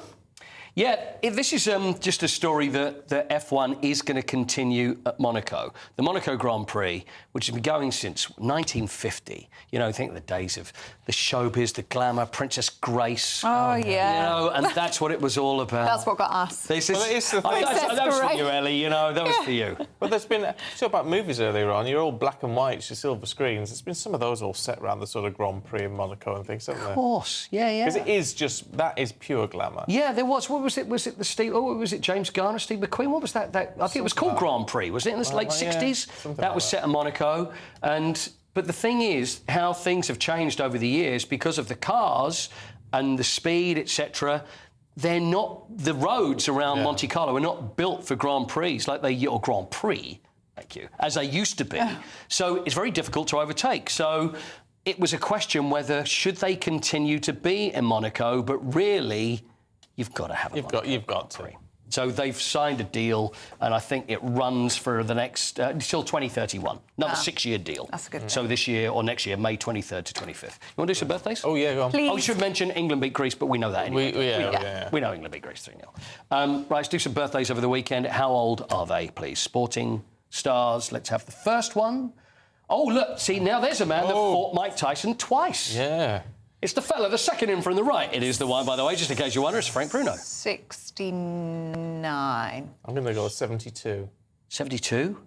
You both overcooked it by quite a bit. Oh, really? 63. Oh, I thought we'd be older than that. No, I mean, Harry and all that. He's Frank been around Bruno. for his Frank Bruno. There was, I remember when he fought Mike Tyson, there was so much hype around it. And Mike Tyson was just unbeatable then. Yeah. And there was so much hype. You think, oh, Frank's going to do it. There was never a chance. So anyway, Happy birthday, twice to Tyson. What about another one? Should we get another one? Yeah, go on. Who's this one? Oh, it's a jockey, Willie Carson. Oh, Willie Carson. Willie Carson. Remember Willie Carson? He's from Question of Sport. Yeah. The little cackle that he Well, used he's to got to have. be 75. 81. 82. Very Hey, close. I'm in that. Very I'm in good. that. I'm sorry, but got to be on the money. Got to be on the money. Oh, can I not get that? No. One more. One more.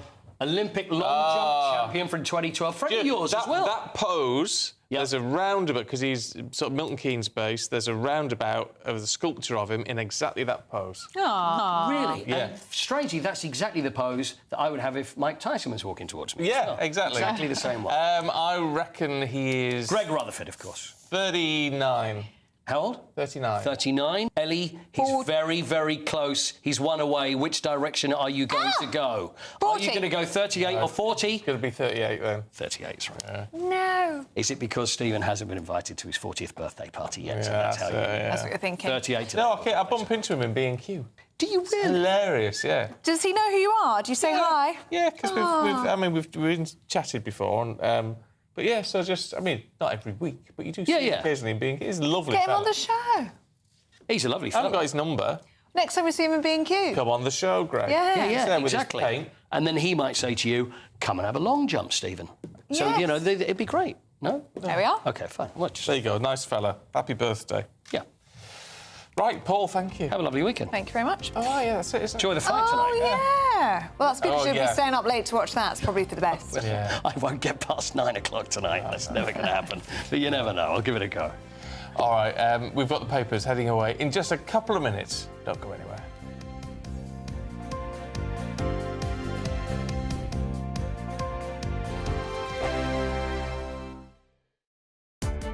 Welcome to State of the Nation, daily plunge into the stories shaping our country.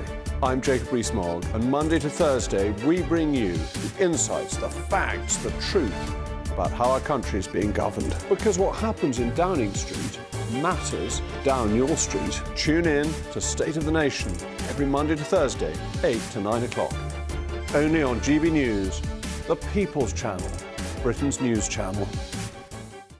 This is GB News, Britain's news channel.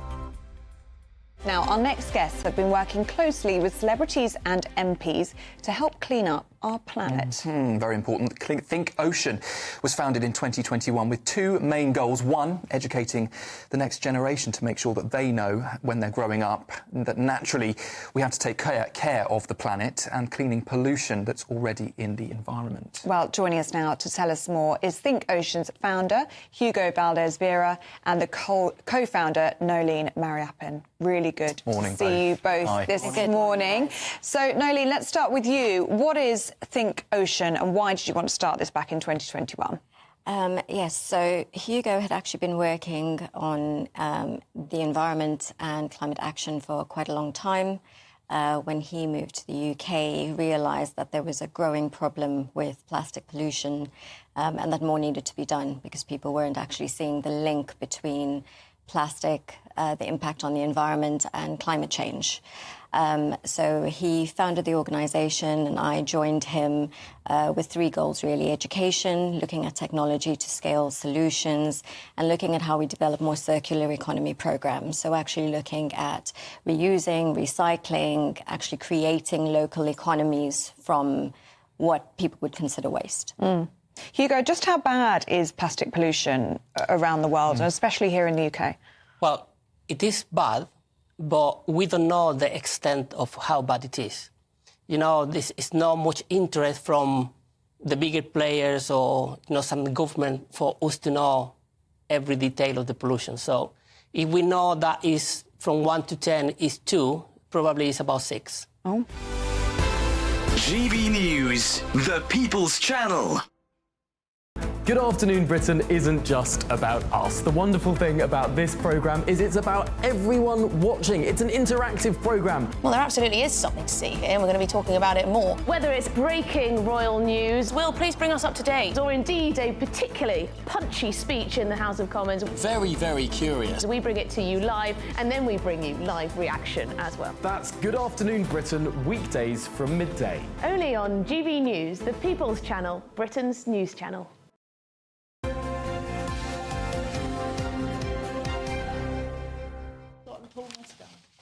No, I Yeah, haven't seen that gossiping film. on. It's Scarlett Maguire gossiping on. She doesn't care about coming back from break. She'll just keep talking. She's a former Labour advisor. Says it all, Scarlett. And the journalist Andy Jones taking us through the papers this morning. Andy, we're going to start with carers in The Guardian.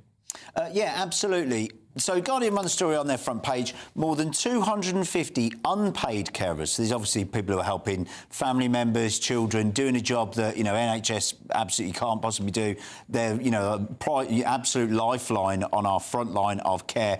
They are 250 unpaid carers risk criminal prosecution after falling foul of draconian benefit rules in the last 6 months.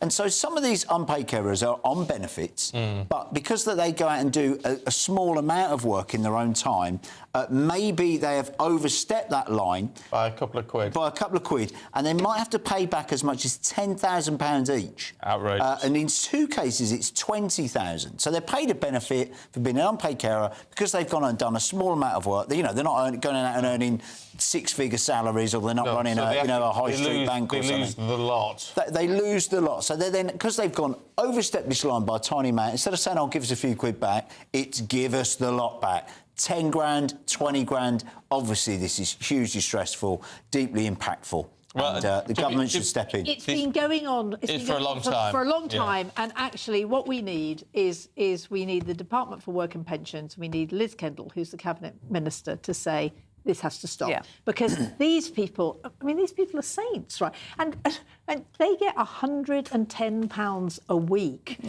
for this sort of work, saving us, the taxpayer, the NHS, thousands and thousands. And the woman opposite me, who I'm sure wasn't paid anything, because I think she did have a job. I mean, her mum was doubly incontinent, couldn't move, serious dementia, and she was there looking after her sort of in between work. I mean, what that woman did. Oh, they are saints. I mean, you know, there are rules, and the rules are there for a reason. But I don't understand with this why, because you can earn a certain amount, can't you, while still getting carers allowance? Not very much. It's when you overstep it. But I don't understand why they don't say, well, you've over-earned by £50, you need to pay that £50 back. Yeah. I would understand that, rather than just saying, right, you need to pay back the whole completely lot. arbitrary. And you need to pay back for years. Yeah. I mean, that's what... It's ridiculous. These people don't... They don't have the money. They don't have the money. I mean, the thing about, you know, there is serious benefit fraud done by people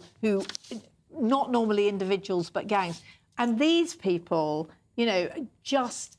And probably, like me, they're not very good at paperwork. Well, maybe it needs to go to court, though. I know it's stressful, but maybe it needs to go to court because... So that it just gets thrown out. Because it would get thrown out. I mean, no judge in their right mind would... No.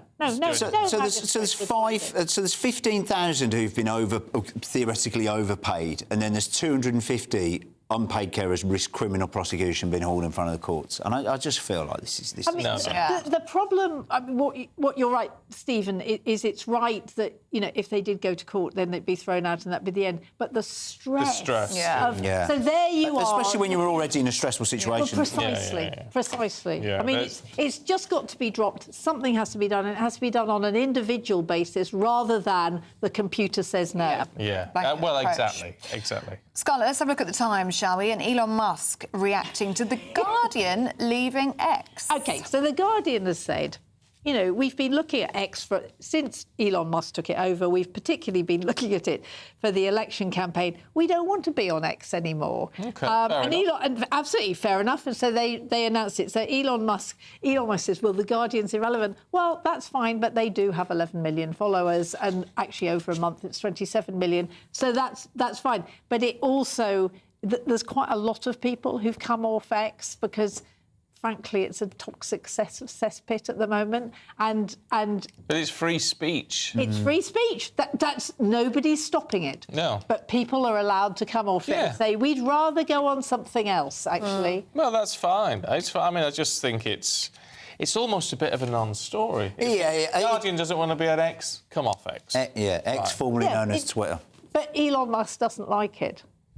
Well, yeah. Right. Elon Musk has to react. He has to react to everything. He has to sort of call us all names. Well, it's his business. He's allowed to say. I mean, the interesting thing with Elon Musk got 200 million followers. Elon Musk has got more pull with one tweet than all of our national print media combined in many ways. My view is Guardian's whole slogan is comment is free, and yet they seem to leave any sort of debate where they don't feel like they're going to win. And also, on so many of their stories now, from a personal readership point of view, they don't even have their comments open. They're all, we are open to debate, we're a public forum, follow the story with us. Try and comment on a story that you disagree with, no chance. Try and talk to them on Twitter, no chance. It does seem that the moment some of their stories were getting verified on social, where you could push back and get it, what's it called, where they comment check and say, actually, look, this story's not true. They seem to have disappeared. Well, so I mean, a friend of mine used to be in the old days when she was she used to write columns, and you didn't just have to write them, you then had to look at the comments.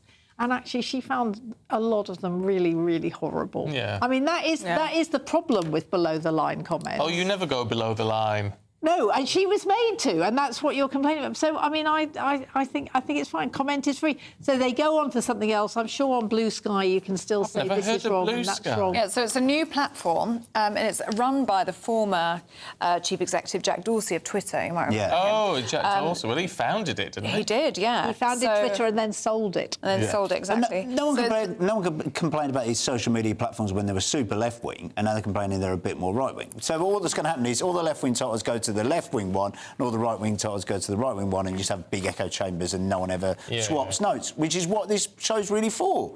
Different people disagreeing, and I think that's important. Exactly, yeah. Exactly. If we all agree on everything, what a dull world it would be. Blue Sky has really increased I never, its ever membership. have to worry about coming on to GB News and anybody agreeing with me. You never know, Scarlett. And you never know what people Except are on carers. On carers, all four of us. We're together on carers, Scarlett. Which is really, really important, and something has to be done. You see, there is always common ground somewhere. Yes. Always is. Just a matter of looking for it. It is. Scarlett, Andy, really good to see you both this morning. Thank you very much indeed. And let's have a look at the weather now with Aidan.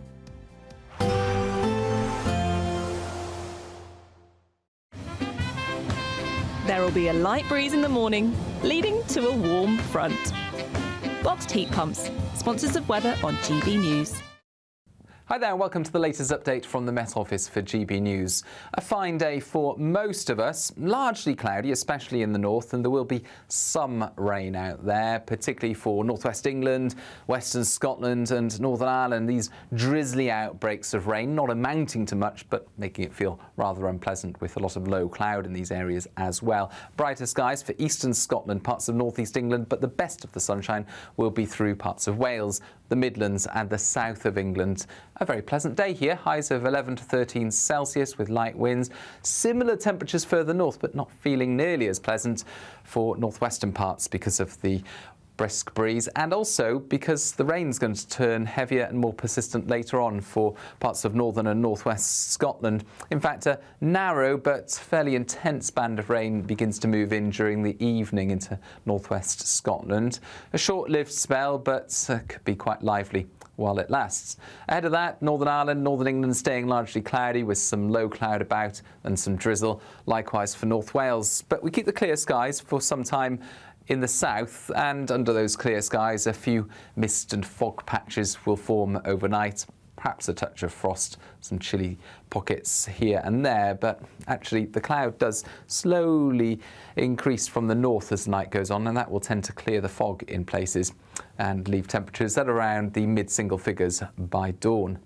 Further north, we've got the band of rain sinking south across Scotland, Northern Ireland, and then into Northern England and North Wales for Saturday morning. It's weakening, but it will be cloudy with outbreaks of rain for some time. In the south, mostly dry and bright, but further north, skies brighten, but it turns colder with these winds coming from the north-northwest, gales for northern Scotland and frequent showers, and these showers will be falling as sleet and snow for the north of Scotland. A nice bright morning will generate a lovely warm day, right through to the evening. Boxed Solar, sponsors of weather on GB News. The latest GB News travel. Good morning, I'm Russell Holding. On the M8 in Renfrewshire, the inside lane's closed to eastbound where a car's broken down at junction 27 at Renfrew. There are queues from junction 29A south of the Erskine Bridge and delays too on the A737 towards the M8 from Linwood. Train services between Selby and Doncaster are diverting via Goole again today because of a points problem. Buses replacing trains between Selby and Doncaster. In Powys, the A470 is closed each way after an accident at Libanus, causing delays towards and away from Tydfil. In Buckinghamshire, the A355 is closed south of Beaconsfield after an accident at the Hedgley turn-off. In London, the highway in Wapping is blocked eastbound by an accident with queues from Tower Bridge. And in Somerset, the A39 is partly blocked by an accident at Shapwick between Bridgewater and Street, causing delays. That's the latest. You can stay up to date throughout the day by visiting our website, gbnews.com.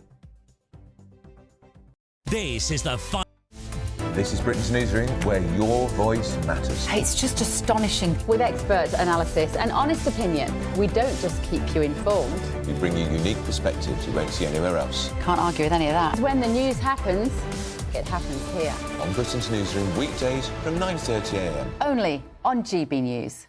If you want your news to be straight talking... This is a nightmare for the Conservatives again. Down to earth. It's not just Nottingham where this is happening, is it? And most importantly, honest. Hard-working, middle-class taxpayers, they'll get their book thrown at them. Then catch me, Martin Daubney, Monday to Friday, 3 till 6 p.m. on GB News, Britain's news channel. Join me, Nana Akwe, for an informative, interactive news programme with a difference. It's fun. No, he didn't say that, though. I'm so surprised. I think there's an element of truth to that. Join me from 3 p.m. every weekend, only on GB News, Britain's news channel.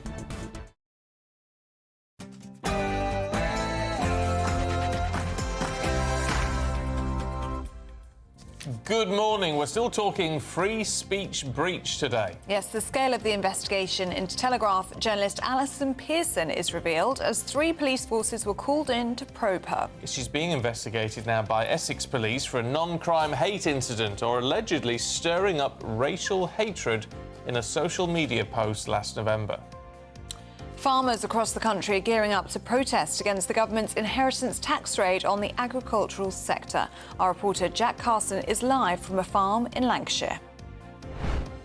Well, here on this farm in Lancashire, that change to inheritance tax would have a huge impact, not just here, but also across the rural economy. We're going to be finding out more in this hour. The UK economy's growth has slowed to 0.1% between July and September, down from 0.5% the previous quarter. That's according to the Office for National Statistics. 0.1% increase in GDP over the last quarter, which is just 1/7 of what the US has achieved and well behind France and Germany, is further evidence that I'm afraid this government has no plan for growth. Thousands of people have been evacuated from their homes in the Costa del Sol region of Spain as extreme rain and flooding hits the area. And one of the most anticipated movies of the year, Gladiators 2, hits the cinemas today. It's 24 years since the first one. But we could have a Barbenheimer incident on our hands as it competes with the release of Wicked. A significant change in the UK's weather is expected during this weekend, but today at least is fine for most of us, drizzly for some of us. Find the full details in the forecast coming up shortly. Oh, it's me. It's just gone 9 o'clock. I'm Stephen Dixon. I'm Ellie Costello, and this is GB News Breakfast.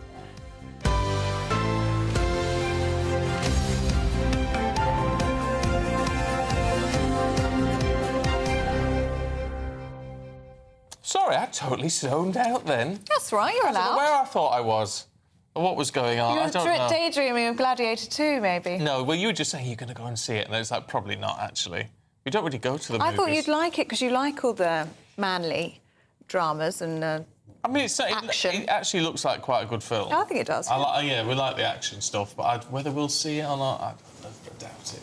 I'll be going to see Wicked, obviously. Love it on stage. I think it'll be really good on film. Yeah, it's never appealed to me. Is it? Well, But you like a good sing-song. Is it a sing-song movie? Yeah, it's a musical. Oh, no. And they sing it live whilst they're filming as well. It's not done in a studio, which I quite like. Ariana Grande is the Good Witch. Oh, really? Yeah? No, I'm sorry. No, it doesn't do it for you. I'm sorry. Saying that, I didn't want to see... I thought The Greatest Showman was going to be awful. Oh, no, see, I didn't like that at all. Oh, you see, I actually really loved that. I thought Hugh Jackman was amazing. Did you? I loved that. It didn't do it for me. So, but no, Wicked, no. But I don't know any of the songs. Which doesn't... I mean, oh, you're very quick. Don't you worry about that. They're very catchy. You'll catch on in time. Really? Oh, I think you'd love it, actually. Maybe we should go. All right. Next week.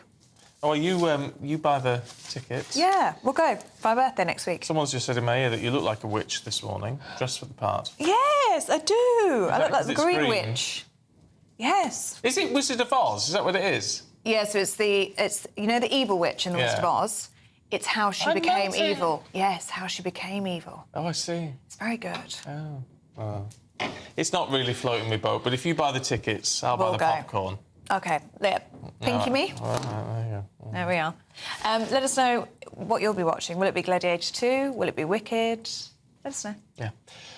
Right, let's turn our attention. I was going to say tweet us, or don't tweet us, because you've got to be very careful with the tweets at the moment. Police the streets, not the tweets, is the message to the Prime Minister following a rise in police investigations into what they call non-crime hate incidents. Well, that's following last weekend's police investigation of Telegraph journalist Alison Pearson. It's now been revealed that 3 of Britain's largest police forces were involved in the investigation of her social media post. Let's talk to former advisor to Michael Gove, Charlie Rowley. Michael and others. And others, yes. Who the others are, we couldn't possibly say. Is it time something was done about this? I mean, or are we just going to let this rumble on and perhaps it's going to fade away? Or do we need some strong political action on this to say, you know, only things which are actually stirring up actual hatred need to be investigated? Definitely, because far too many hours will be wasted with police forces up and down the country policing Twitter or X or social media and not doing their day-to-day, which everybody expects, which is the police to be out on the streets, catching the hardline criminals that are either shoplifting from our nation's supermarkets or snatching mobile phones from people's hands, as we see far too often, and dealing with real crime. So the Home Secretary and the government really do need to issue, I think, guidance very quickly to chief constables up and down the country to make sure that police are actually doing what the public expect and to do their job, which is actually policing real crimes. And you can understand, can't you? I mean, the common sense approach, the spokesperson for the Prime Minister has said that non-crime hate incidents should be recorded where it's proportionate, where it's necessary, and where it helps to prevent a serious crime which would happen as a result of that incident. So that sounds fair enough, doesn't it? That sounds common sense. But then you've got the front page of the Times today saying that children as young as 9 are being investigated for calling other people in their class smelly. And that's the total imbalance of it, and that's the two-tier policing, again, that the government has been accused of sort of overseeing, where you've got absolutely people that vent on social media or say things that are where you're not quite sure of the context. Now, if it's hateful and if it can lead to maybe a crime, a hate crime, or if it's hate speech, or if there's a conversation ongoing that the police need to investigate to prevent an act of a criminal offence or anything like that, then of course the police should step in. The police are there to investigate and look into all of these things. But you're right, the examples that we're hearing about maybe kids sort of saying something that's, you know, not nice, but it's not criminal, it's not hateful. It's not for the police and police to be using their time to go into schools and get involved in that way. I mean, I'm very concerned about the term. I don't want to get too caught up on terminology, but a non-crime hate incident. is so vague. Actually, I mean, non-crime is what stands out to me. If it's not a crime, why would anybody get involved? Frankly, but hate is, to a degree, subjective. Well, yes, and I think, but look, you know, if there's clearly a line where it becomes hate speech. I mean, of course, we've got to protect freedom of speech as well. So what somebody might think, you're absolutely right, actually, to be fair, somebody might think, well, that's quite hateful, that's hate speech, when actually you're just saying something that you might disagree with, or someone's saying something you disagree with. And, you know, if you're offended by something because you're a bit of a snowflake or you've had a bit of a sensitive flower on a particular day, who are you going to call? You know, well, it's not Ghostbusters. You're going to call the police. Well, and then... That's ridiculous. It's ridiculous. But what's even more ridiculous, apart from calling them, is that the police, by the sounds of things, will actually come to your front door and knock on your front door and say, hello there, I'm Officer PC Jones or whatever. And by the way, you know, we're here to tell you that you've committed a non-hate crime offence. We can't tell you what it is, and we can't tell you who's made the complaint, but you're in the wrong. And when you ask the kinds of questions that... And it goes on your record. And it goes on a record. And that is a bizarre and, frankly, totally inappropriate and unnecessary conversation to be having. You're either going to... the police should turn up at your door if you've committed an offence, or if you're really borderline committed offence, to say, hang on, this is the complaint, that's why it's serious, that's why we're at your door, don't do it again. If you cross the line, or if it does happen again, you might be facing a fine or some sort of other criminal punishment. But until said time, you know, the police have got to be absolutely sure about what they're doing, why they're at people's front doors, policing whether it is hate crime or not. But if it isn't, then there's no room for the police to be there, there's no reason for them to be there. It should be handled in other ways. Yeah. Absolutely. Charlie, good to see you. Thank you very much. Thank you very much. Thanks, Charlie. I'll see you at Wicked. I'll see you at the cinema. Oh, you can come as well if you want. That's what you want to get all of this. I've got no plans. Now, let's talk farming, should we? The row over the government's introduction of taxes, inheritance taxes for farms worth more than £1 million, is continuing to grow. Yes, Labour are defending the change. That's despite swells of support for the planned protest by farmers next Tuesday. The Environment Secretary says 3/4 of farmers will pay nothing. But data actually from the Department for Environment, Food and Rural Affairs says 66% of farm businesses are over the threshold and will have to pay. Well, we're joined now by GB News reporter Jack Carson, who's live from a farm in Lancashire. Morning, Jack. Morning to you both. It's been a fantastic morning so far. We've been feeding the cows and all sorts, watching the sheepdog.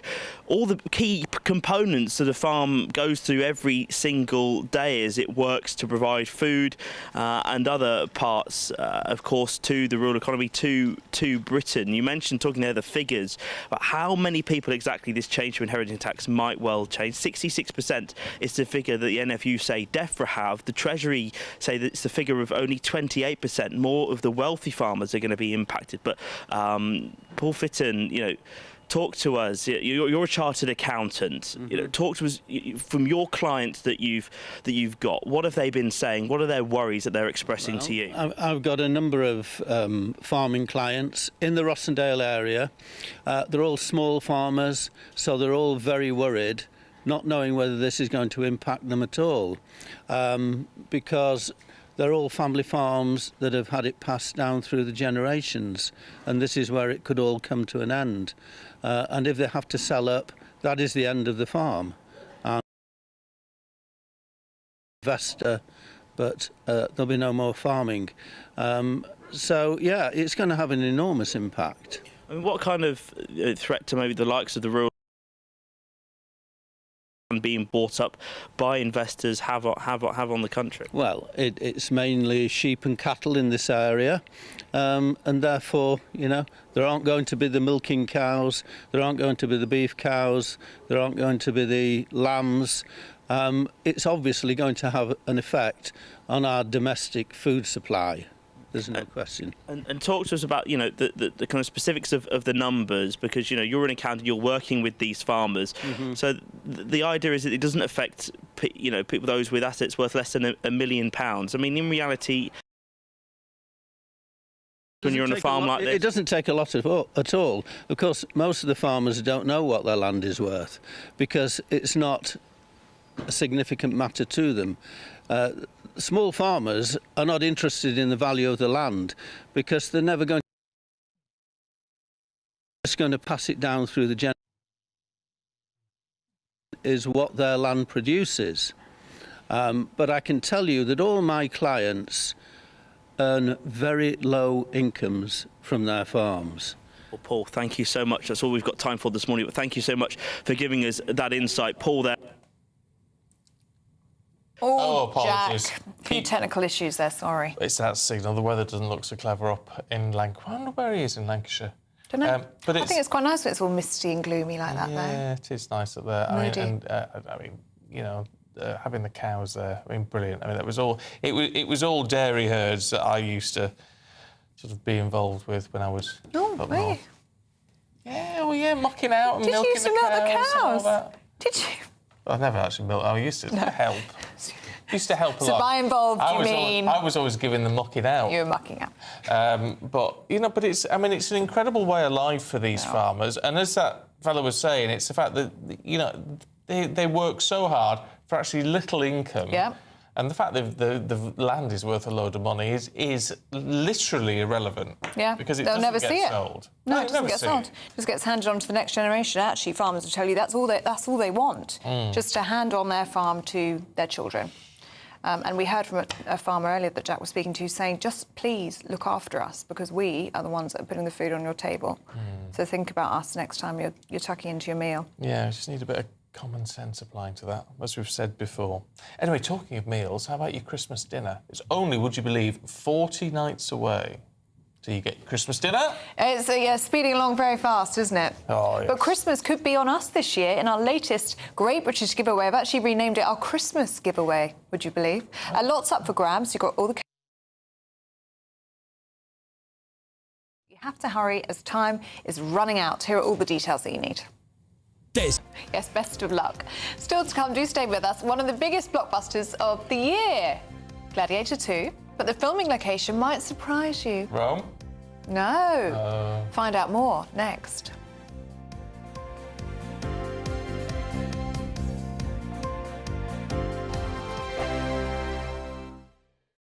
It's Patrick Christie's Tonight, and here we do things differently. It's explaining the absolute madness of this, doesn't it? It's explosive. This is very good. It's lively. 850. Your government sat there, Sean, and he did nothing. It's controversial. And the Middle East has been in turmoil since before I was born. It's everything you need to kickstart your evening. Everyone's had their Weetabix tonight. I love to see it. That's Patrick Christie's Tonight, weeknights from 9 p.m.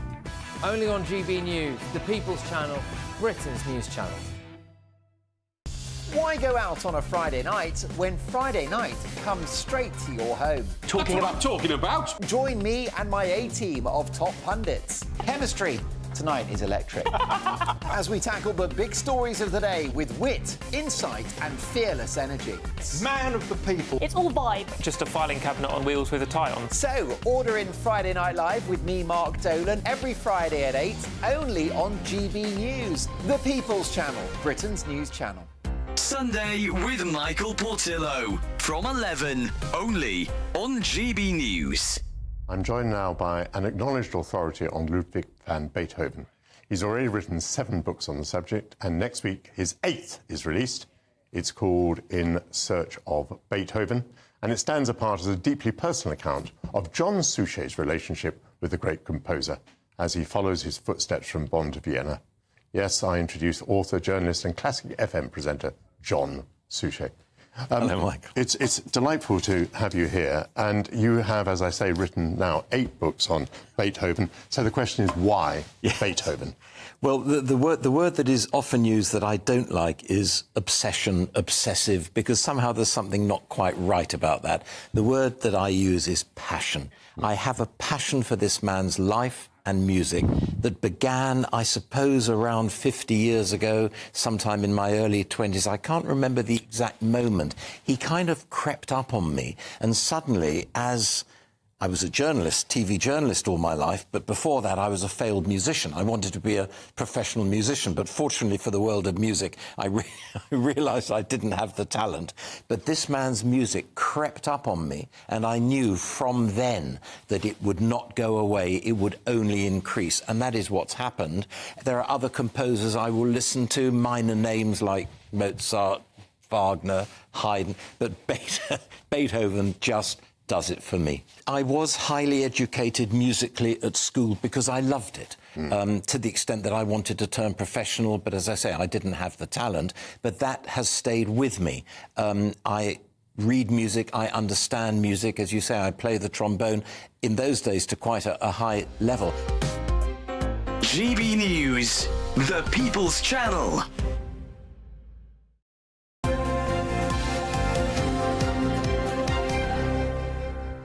Oh, we've been talking about it all morning, haven't we? Gladiator 2 hits cinemas today. Would you believe 24 years after the original film was released? Yes, but it's not filmed in Rome, apparently. It was filmed in Malta, of all places. Yes, well, with the release, many people are hoping that it will boost tourism in Malta, with fans jet-setting to see where Gladiator 2 was filmed. Or set-jetting. Oh, set-jetting. That's what they do, because you jet from set to set. Oh, well, that's a very good idea. Apparently. There you go. Anyway, let's talk by UK and Ireland director for Visit Malta, Talene van der Merwe. Good to see you this morning, Talene. Why should we all go to Malta? Well, morning. Thank you for having me. The reason to go to Malta, it's beautiful. As many of the actors and the director for Gladiator 2 have said, Malta is just 3 hours from the UK. We fly from 15 airports. 300 days of sunshine. It's just magnificent with incredible history and culture. So it's a great option to go to for staying for a weekend or going for a longer trip with your family. And we have had so many different movies filmed in Malta. It's absolutely incredible. Over the last 50 years, we've had over 100 different movies set up in Malta at some point in time. So that's really exciting from a set jetting point of view. Was a bit of Game of Thrones filmed in Malta?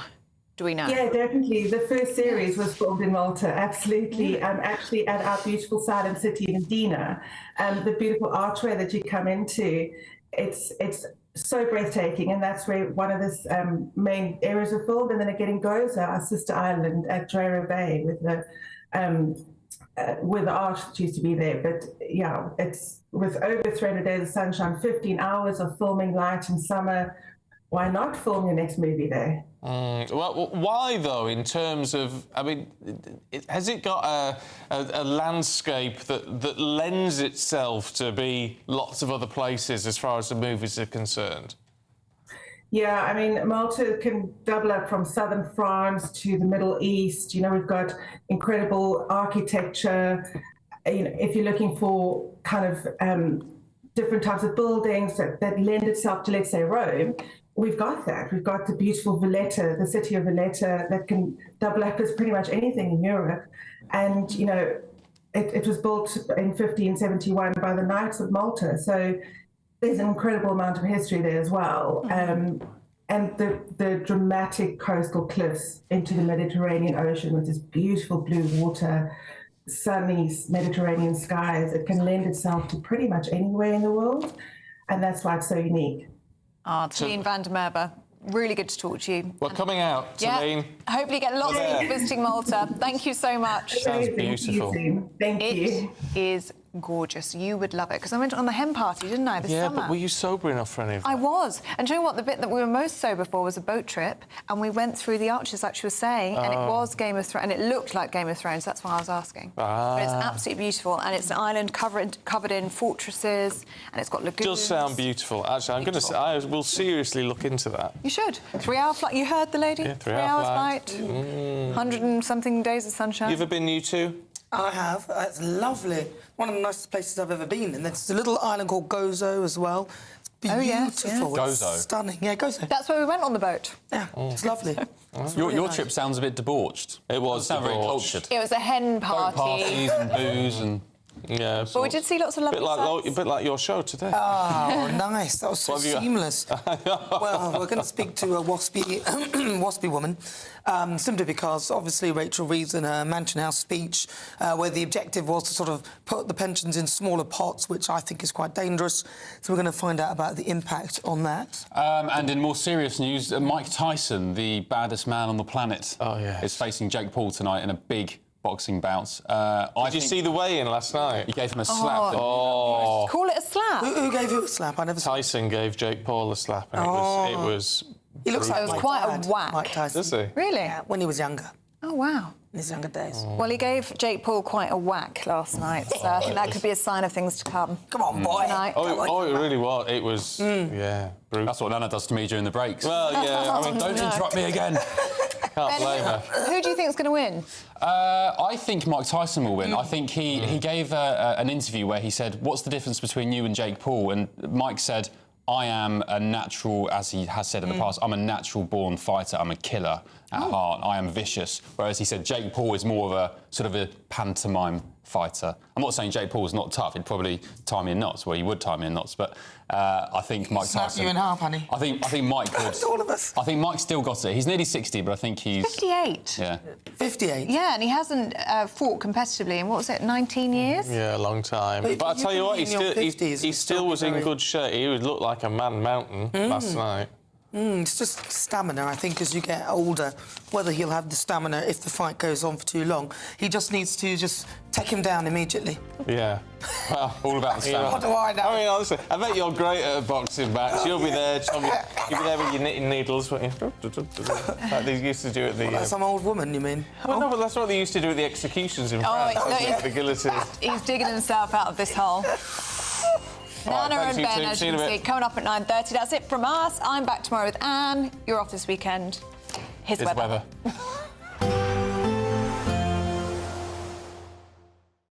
Expect a warm front, moving from the kitchen right through to the rest of the house. Boxed Boilers, sponsors of weather on GB News. Hi there and welcome to the latest update from the Met Office for GB News. A fine day for most of us, largely cloudy, especially in the north, and there will be some rain out there, particularly for northwest England, western Scotland and Northern Ireland. These drizzly outbreaks of rain, not amounting to much, but making it feel rather unpleasant with a lot of low cloud in these areas as well. Brighter skies for eastern Scotland, parts of northeast England, but the best of the sunshine will be through parts of Wales, the Midlands and the south of England. A very pleasant day here, highs of 11 to 13 Celsius with light winds. Similar temperatures further north, but not feeling nearly as pleasant for northwestern parts because of the brisk breeze, and also because the rain's going to turn heavier and more persistent later on for parts of northern and northwest Scotland. In fact, a narrow but fairly intense band of rain begins to move in during the evening into northwest Scotland. A short-lived spell, but could be quite lively while it lasts. Ahead of that, Northern Ireland, Northern England staying largely cloudy with some low cloud about and some drizzle. Likewise for North Wales. But we keep the clear skies for some time in the south, and under those clear skies, a few mist and fog patches will form overnight. Perhaps a touch of frost, some chilly pockets here and there, but actually the cloud does slowly increase from the north as the night goes on, and that will tend to clear the fog in places and leave temperatures at around the mid-single figures by dawn. Further north, we've got the band of rain sinking south across Scotland, Northern Ireland, and then into Northern England and North Wales for Saturday morning. It's weakening, but it will be cloudy with outbreaks of rain for some time. In the south, mostly dry and bright, but further north, skies brighten, but it turns colder with these winds coming from the north-northwest, gales for northern Scotland and frequent showers, and these showers will be falling as sleet and snow for the north of Scotland. There will be a light breeze in the morning, leading to a warm front. Boxed Heat Pumps, sponsors of weather on GB News. The latest GB News travel. Good morning, I'm Russell Holding. Train services between Selby and Doncaster are diverting via Goole again today, with buses replacing trains between Selby and Doncaster because of an ongoing points problem. In Powys, the A470 is closed in both directions south of Libanus after an accident, that causing queues each way along the stretch between Brecon and Merthyr Tydfil. Now in Buckinghamshire, the A355 is closed in both directions south of Beaconsfield near to the Hedgley turn-off after an accident causing delays. In London, the highway in Wapping is blocked eastbound by an accident between Dock Street and Cannon Street Road, causing queues from Tower Bridge. It's also down to a single lane westbound. The M2 in Kent, there's an accident on the westbound entry slip road at junction 5 at Sittingbourne, and there are some cancelled trains between Paddington and Reading because of a faulty rail. That's the latest. You can stay up to date throughout the day by visiting our website gbnews.com. Headliners. Tomorrow's papers tonight. Every night from 11 p.m. This is about pulchronomics, which is the often hidden, often controversial economics of beauty. And there's this guy, he's called, here it says Anil Hammermesh, but I think they've missed out the D, so I'm guessing he's Daniel rather than Anil, which he might be, though. He might be or he might be anal for an Anil Hammermesh, maybe. That's his unfortunate name. But basically, he's looked into how ugliness affects people, and it turns out he's discovered that ugly people are less attractive. And that affects them for the rest of their life. Now, where this does get interesting, and it is worrying because, of course, it's going to lead to the ugly rights movement, ugly pride march down some dirty back street. And but I remember hearing about this at the time. People born in the UK between March 3rd and March 9th, 1958 were part of this massive survey that was done, which was finding about what would happen to them later in life, and it went through a number of different factors. But I didn't know this. The teachers were also asked to rate their pupils on attractiveness. Yeah, it's a bit pedo-y. But yeah, I mean, I don't know whether that would wash now, but it was bone structure and where they're symmetrical, that kind of thing. You should probably really have a committee of at least half a dozen teachers. Take a sort of standardised view across the whole. You might get a different point of view from the biology teacher, from the Latin master. You suggest this to a school, and then we can see if we get it going. It's interesting, though. I don't know whether you're aware of this, but generally speaking, it is understood within sort of psychological, psychometrics and so on, that IQ is the thing that most closely maps your outcomes, generally speaking. But the idea of beauty is the one that isn't discussed. And there is genuinely a theory that